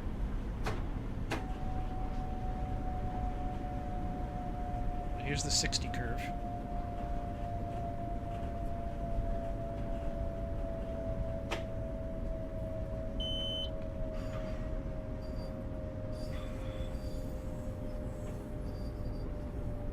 Yeah, you can't really do anything, unfortunately, about the sun. You kind of just have to wait for it to move. So here's the force drop to 40. See that signal hut on the left? Crossing over into a new signal block. And then I explained what these were yesterday. You see that? Actually, you'll notice it when we get closer. You see that little box right there? That's another special kind of track circuit called an AFO, an audio frequency overlay. So at that AFO, you'll get a drop to a 30 code.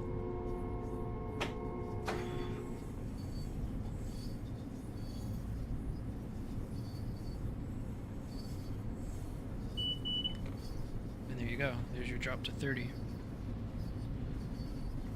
So that's your typical progression coming into Jamaica on the Atlantic branch. And then there's a couple different possibilities based on what's actually going on in Jamaica. So this is your best aspect you can get up here.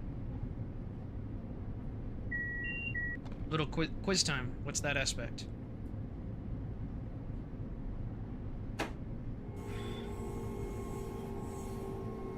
First one to get it gets nothing, just bragging rights. There's a force drop to 15 here, by the way. It's on a timer.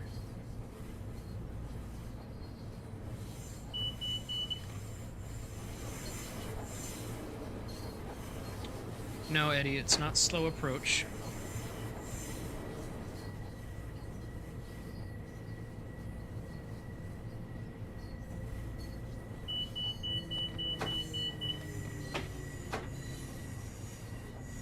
This is slow approach.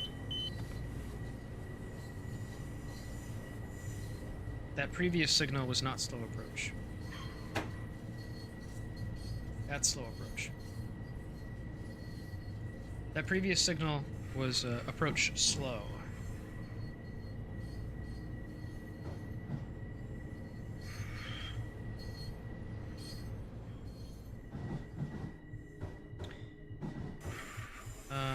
Lord Tacitus is saying, unrelated to signaling, but curious if you have any tips on mastering the brakes on the M7 and the M9. Well, definitely brake beforehand if you know that there's going to be a cab signal downgrade. But as far as, like, how to use the brakes, not really. If you're at a complete stop, throw it into max brake. That way the safety systems aren't bitching at you. What I like to do when going down hills is throw it into min brake. Like, I do this a lot when I'm going through the East River tunnels. I'll throw it into min.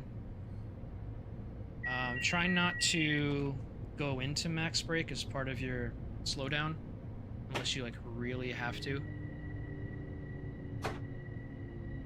It's just really harsh.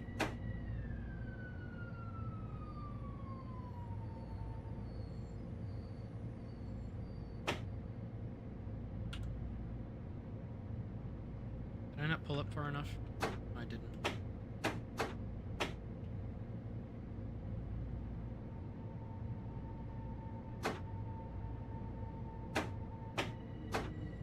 It's okay. We're right on time anyway.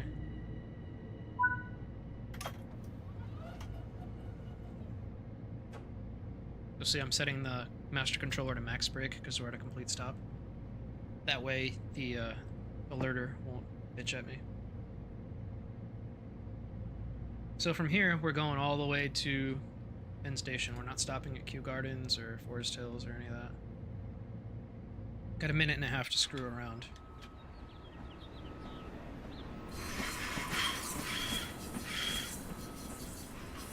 So this guy right here, he's got a restricting signal at the pedestal, which tells me that there's something up ahead. Oh, yep, there you go. There's another train in the block. So that's a really cool example as to why he got restricting.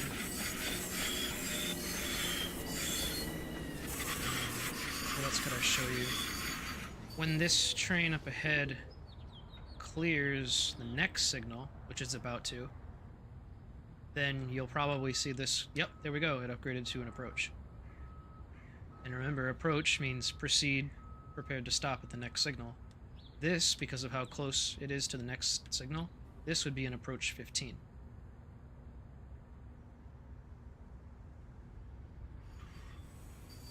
And this guy would have a 30 in the cab. Remember I said, generally, before an approach 15, there's a drop to a 30. So that's how that would play out. Alright, we're almost ready to depart.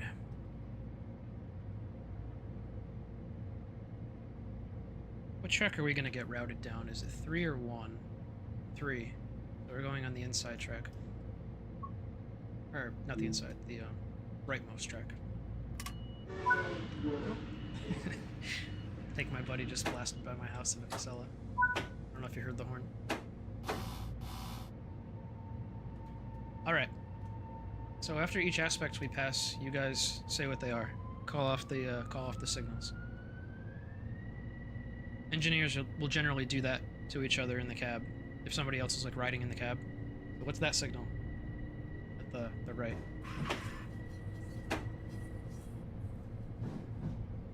Same as this signal here.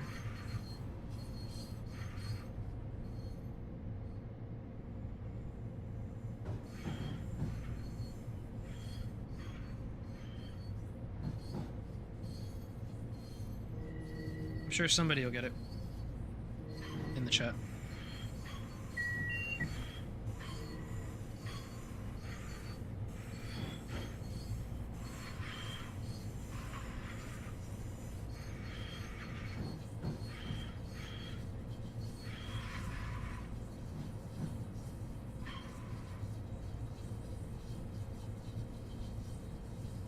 Yeah, Eddie.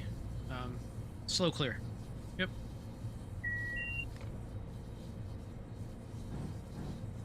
What about that other signal we just passed, the one on the pedestal?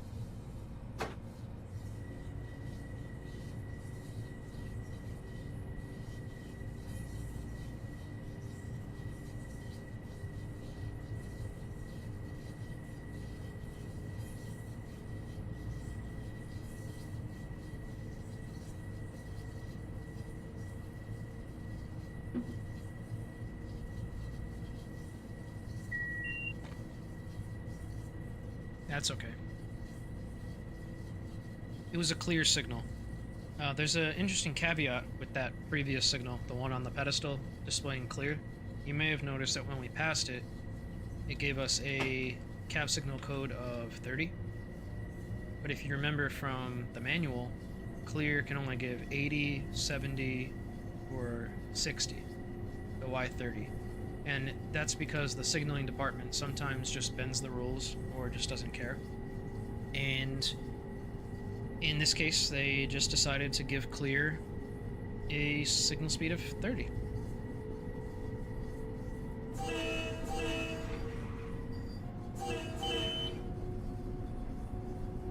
When leaving Long Beach on the bridge, you'll have a clear signal, and that'll keep your cab signals at 15. And when heading to Hempstead and you're about to reach Floral Park, you'll pass a clear signal, and that'll drop your cabs to 40. So there's times where the signaling department just does what they want.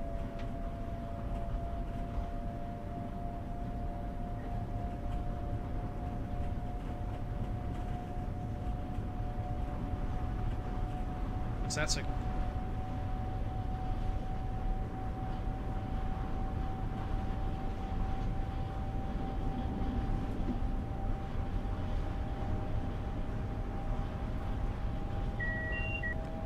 Clear, yep.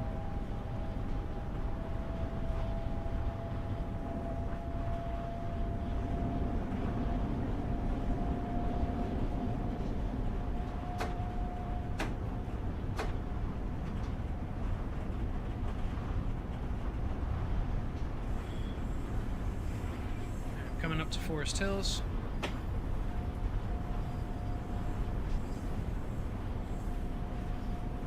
Another clear signal.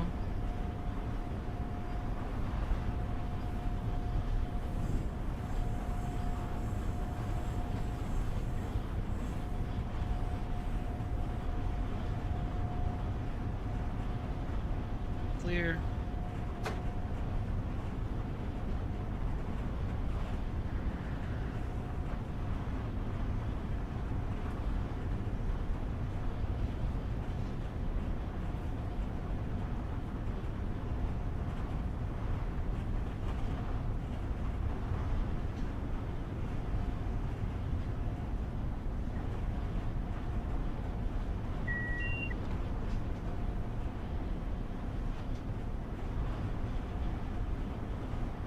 So what track are we going to be staying on? Oh, alright, we're going to be switching over to line 4. Another clear signal.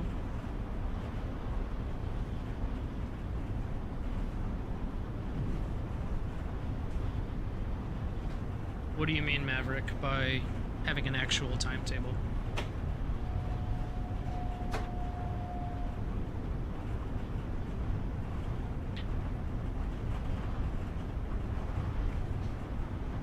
Another clear signal. So the next signal at the curve always enforces a drop to 70 code. So right about here I throw it into min brake. Kind of just casually slow down.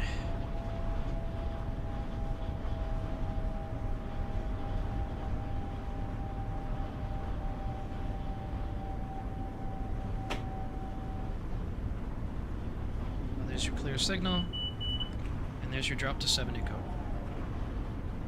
Oh yeah, employee timetable? Yeah. You can find those online. Not too hard to find them. At this bridge, I throw it into min brake again for the 60 mile an hour restriction at this next curve.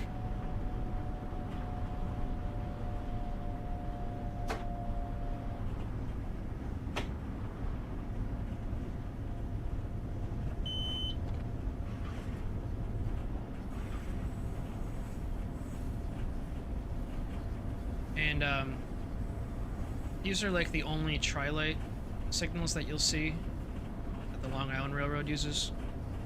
They're pretty cool. I like the stop and proceed aspect because the bottom head is flashing. So let's see what the signals do now that we know we're going to be switching tracks at Harold over to line 4.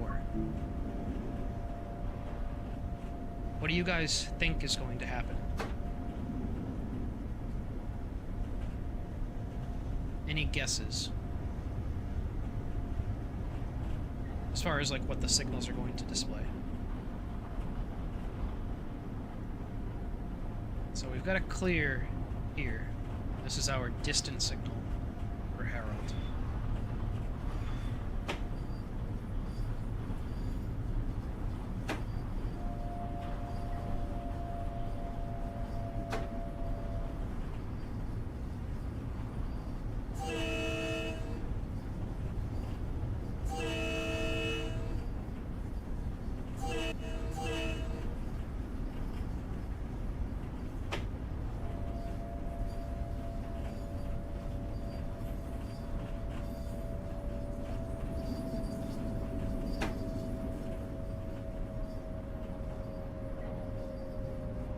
So there's an approach medium signal.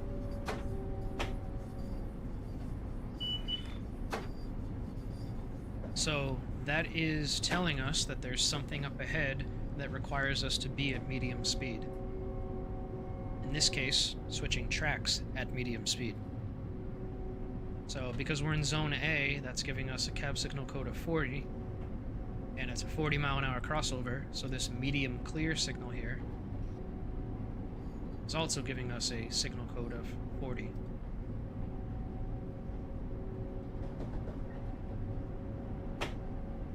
Make sense? So then we'll negotiate the switches here at 40 miles per hour, and then afterwards the route is clear, as you can see from the green over red. That's a clear signal.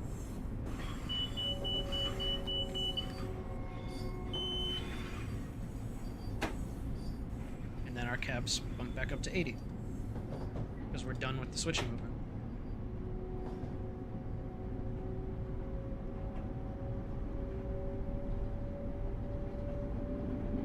There's another clear signal. Oh yeah, there's an example of approach limited.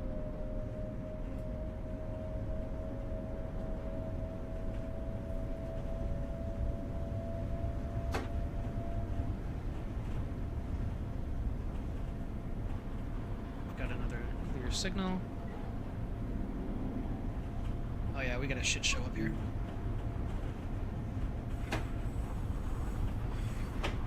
Let me see if I can start deleting trains. I haven't done this yet. But he's just stopped, like straight up.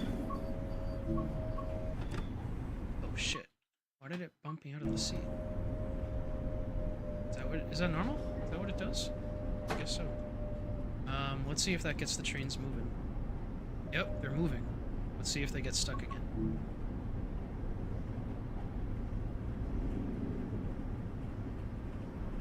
Alright, so we're entering the East River tunnels. Line 4. Generally, they lower the headlights to dim in here, otherwise it's just too dim, right?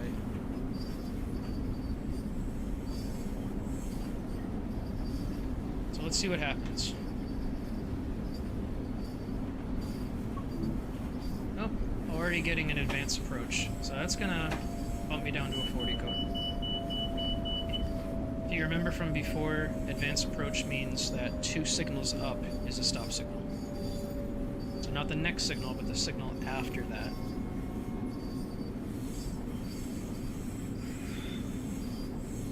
The next signal is approach, which means proceed prepared to stop at the next signal, which in zone A gives you 30 in the cab, hence why I'm slowing down to 30.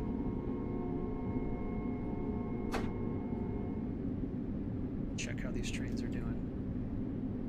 Oh, they're slowly doing their thing. Alright, so what happened there, really quick, I just saw it, was a train moved just a little bit, cleared a signal, which, yeah, cleared that signal, which allowed me to get upgraded in the cab back to an 80, and then my next signal became advanced approach again. So as trains move throughout, you'll notice that, like, your cab signal will upgrade, and then you'll get downgraded again,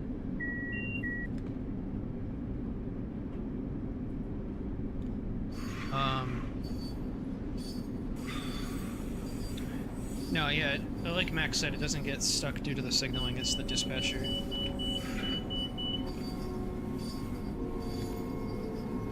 Alright, so I just hit the approach signal again.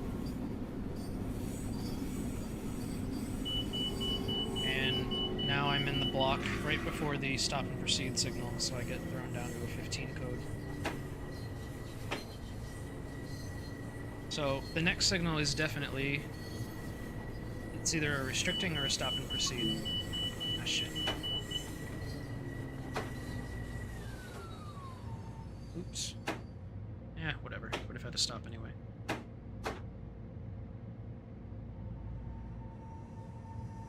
Paying too much attention to the fucking map. Yeah, so we gotta stop and proceed signal next.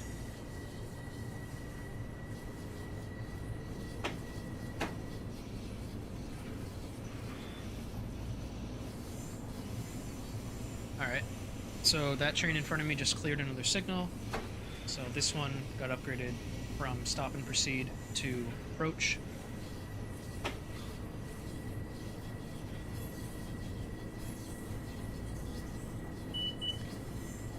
Back to a 30 code.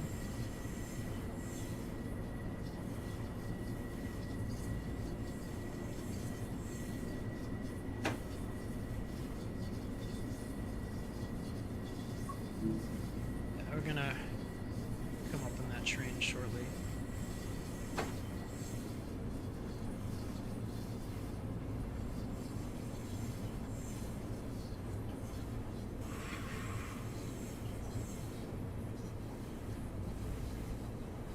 Once we stop at this next signal, we'll check to see if we have to delete another train that's getting stuck.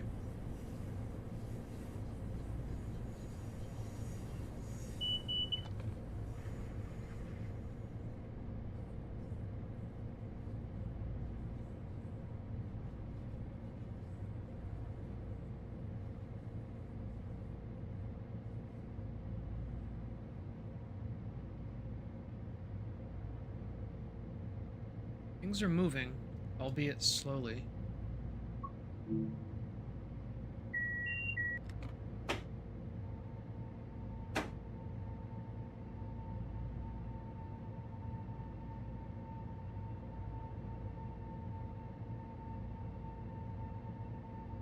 We're not too far back now. We're 1, 2, 3, 4 trains back.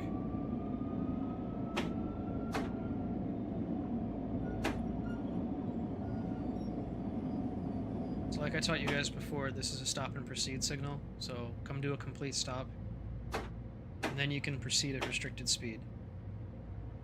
So in this case, the restricted speed would be not exceeding 15, and you gotta be prepared to stop within 1/2 the range of vision, short of other trains on the tracks, stop signals, misaligned switches, which wouldn't apply here because there are no switches. Shit like that. Yeah, I had to delete one. Eddie Hartsfield is asking, what's the best way to learn the code drop points, the random ones? Practice, honestly. You're gonna start noticing patterns, you know? I pointed out a lot of them, like you'll get a force drop to 70 here, or a force drop to 40 here. You'll learn a lot of those, but a lot of them they're just gonna pop up randomly. Like you'll be following a train and then suddenly you drop to a 40 code, and you weren't expecting to run up on a train that quickly, so it'll break harshly and you'll lose some points, that's all.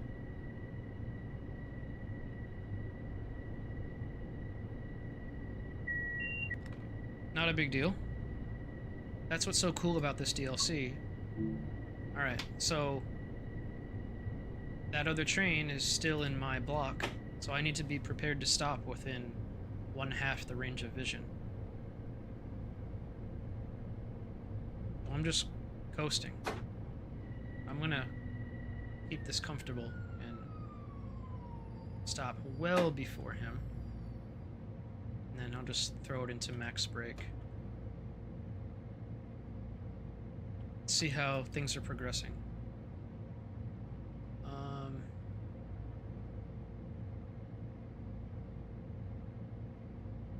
I I don't know what track he's supposed to be going on.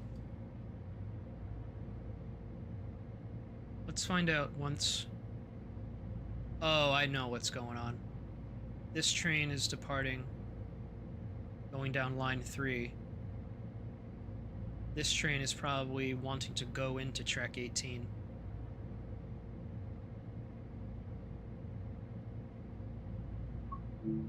Let's see how that plays out. Let me go to the station. Shit. Get back in the tunnel. I bounced out of the train. No, can I not do it? Crap. The camera takes me out.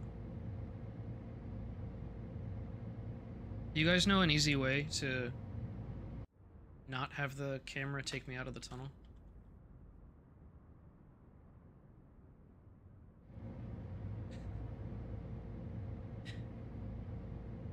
Oh, how do you delete the trains?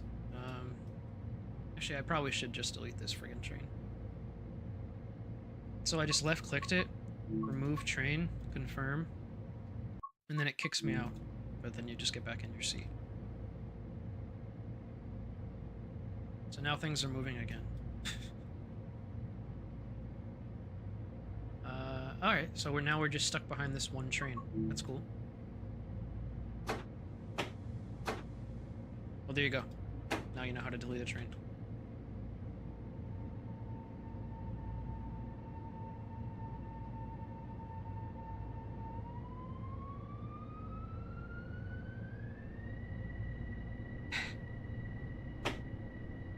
So that train in front of us cleared the next track circuit, hence why this signal upgraded to restricting.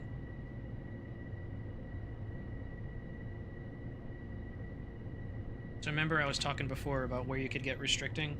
If you're exiting signal territory, or if you're following a train and it's one block ahead of you, you can get a restricting. So that's a great example of getting a restricting signal.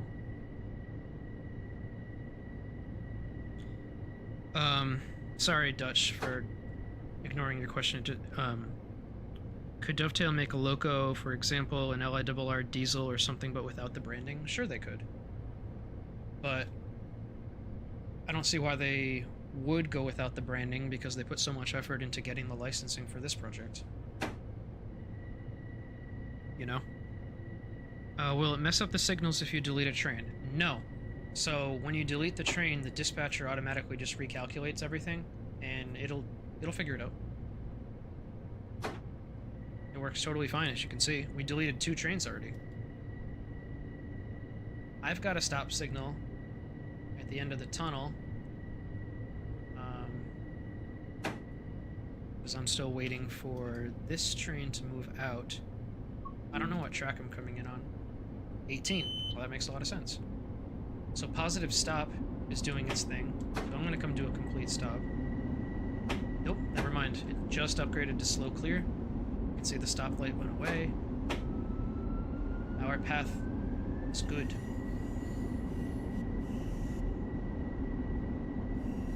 So within Penn Station here, everything is slow speed, meaning 15 miles an hour because we're in Zone A.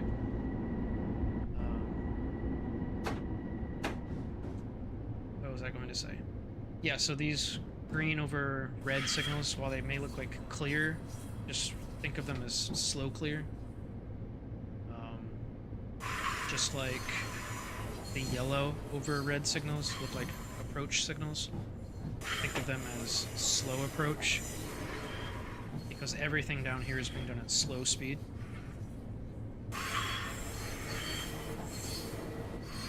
Yeah, SEPTA said no to the license.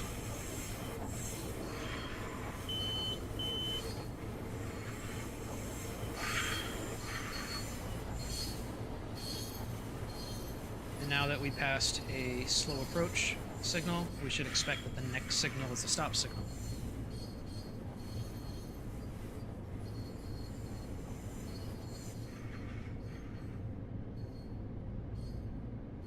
I'll just do one more demonstration. I'll do one that I talked about before, which was from Penn Station to Woodside, but as if you're going down the Port Washington branch. So you guys can see the approach 15. And then if there's no more questions, I think we'll call it.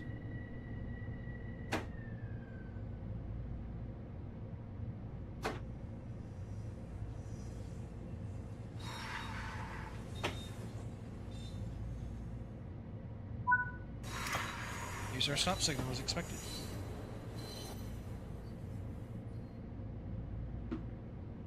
How hard would I say is it to get a license? Just depends on how cooperative the licensor is.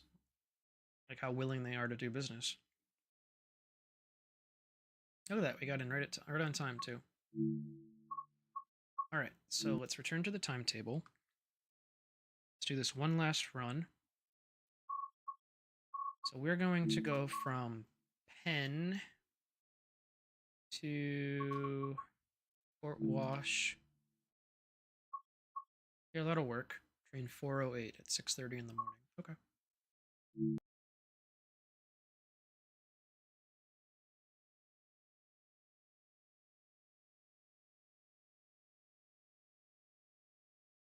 What would be really cool is if we were following a train out of Penn.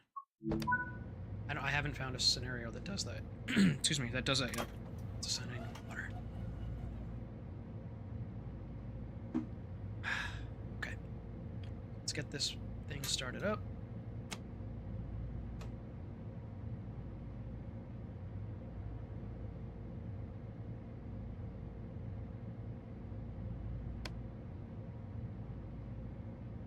I don't know what line we're going to be routed out of. Alright, line 3.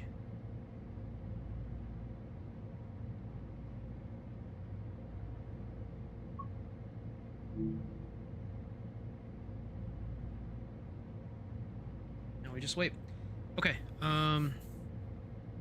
Matthew Pepierno says, really wish they added the full Port Wash branch, since that's my original line I used to take. Yeah, the Port Washington line is pretty cool.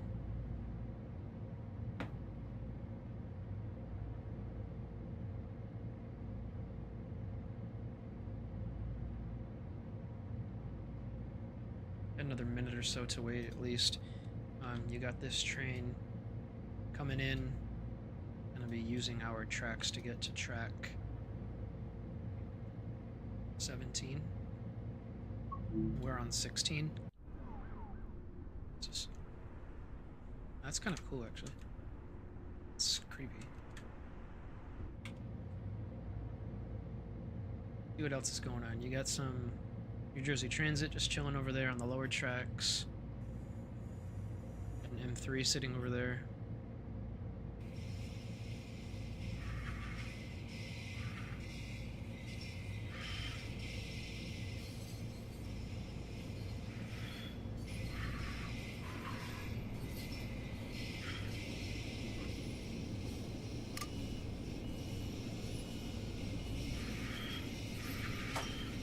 Alright, now we're just going to follow the signals.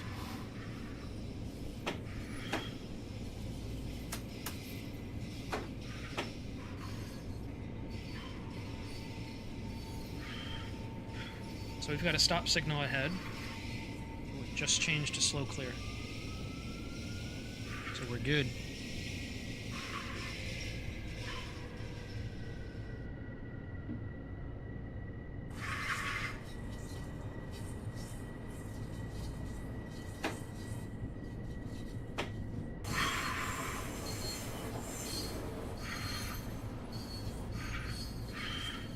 Another slow clear.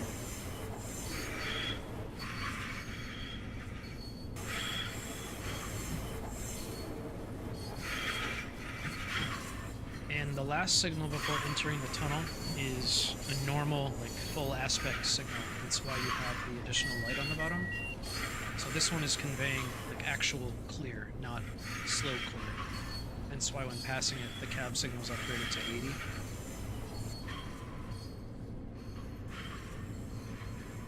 So we've got a 12-car train, so in order for our ass end to be in the tunnel, we pretty much have to reach the next signal. And you are going downhill, so be mindful about your speed. So whoever was talking about brakes earlier, that's where I would just throw it into min brake for a little bit. In real life, and I wish they added these, there are car markers in the tunnel here off to the right that show you how many cars like deep you're into the tunnel. But right here, you got all full 12 cars in there.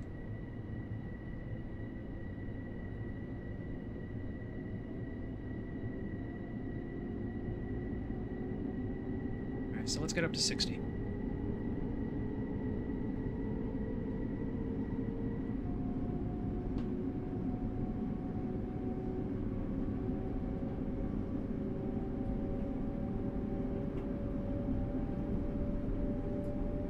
I don't think we're going to see anything goofy up here.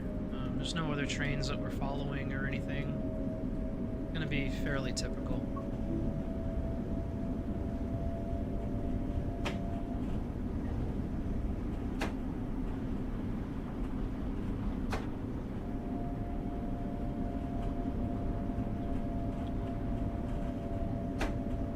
Dutch is asking, do you think this game will ever get multiplayer? Not anytime soon. There's a lot of technical hurdles that the team has to navigate before we can even consider multiplayer. I'm not going to get into it, but this game wasn't designed with multiplayer in mind, and it's going to be hard.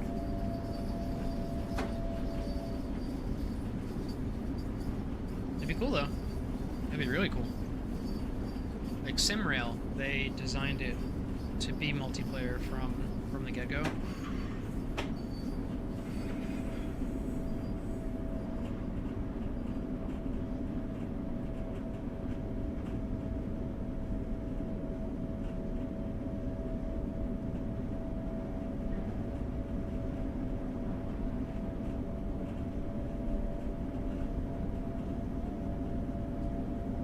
Almost out of the tunnel.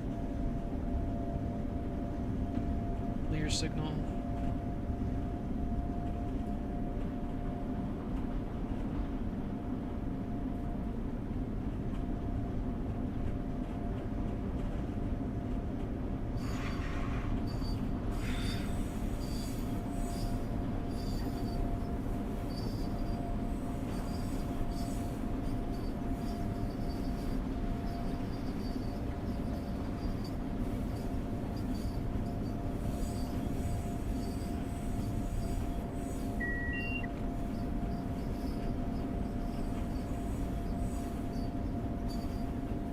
So we have a clear signal at F interlocking. And if I look ahead, I can see we also have a clear signal. Next one. So zooming in with the camera really is useful at times. And because we're going on the Port Washington branch, we'll start encountering like a string of approach medium signals pretty soon. This one is a approach medium. So I'm gonna get hit with the automatic brake. But I can at least make the effort to start slowing down to 40.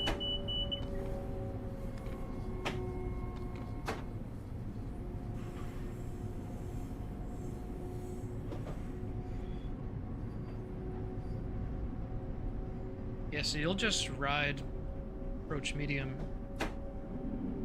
for a while on the PW line.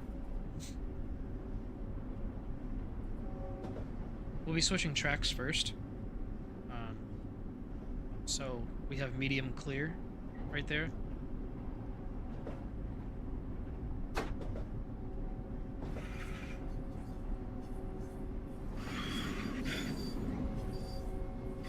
And then because we're on the Port Washington line now, it'll be another approach medium back to back.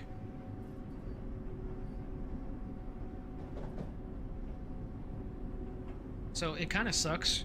The signals hamstring you in this area to a 40 code, even though the track speed, I believe, is 50.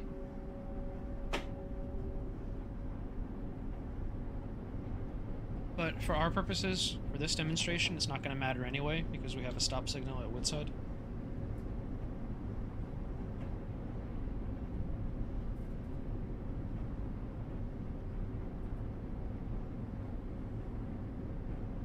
approach medium.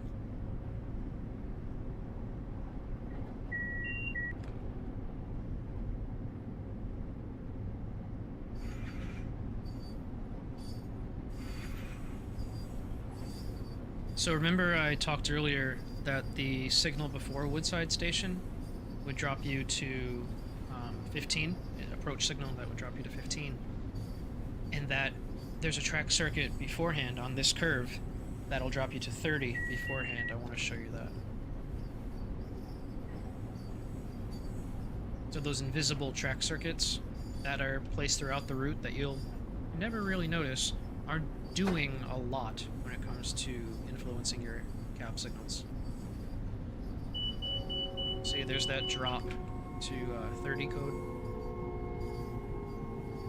And then we're coming up on the approach signal at the platform.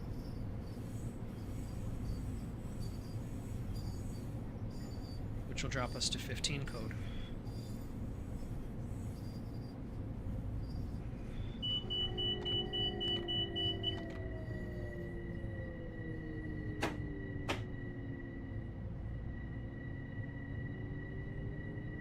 And that's that.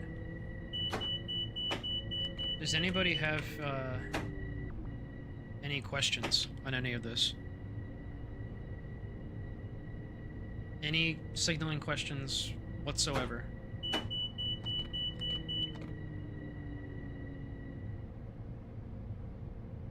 just gonna run up on the stop signal and let access positive stop it for me.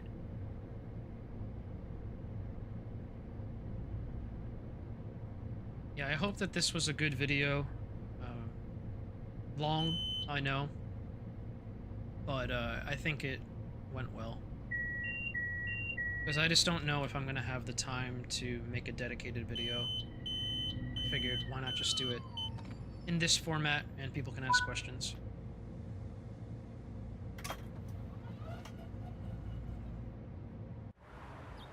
So I'll wait a couple minutes for any last minute questions to filter in, and then I'm gonna end the stream.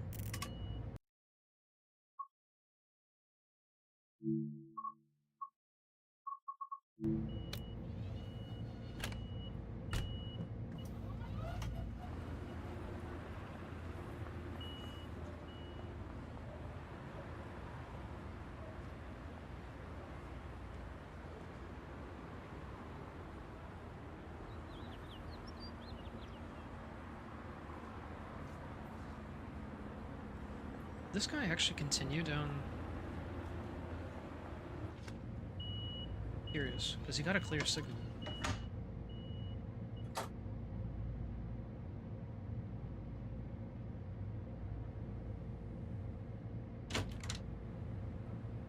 Is this guy gonna actually do something? It's not.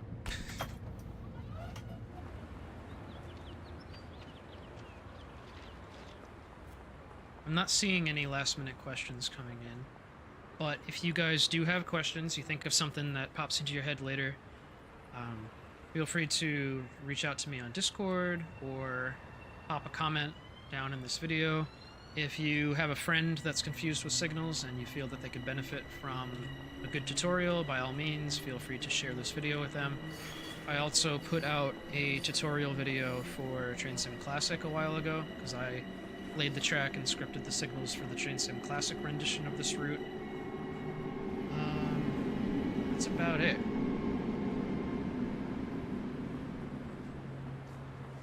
Hope you guys enjoy the route. There is a patch incoming at some point which will fix any residual minor signal issues that made their way into this release build. But for the most part, the signaling is bug-free, and yeah, but if you do notice an issue, just let me know. Hope you guys got a lot out of this. I'm gonna end the stream now. Alright. Take care.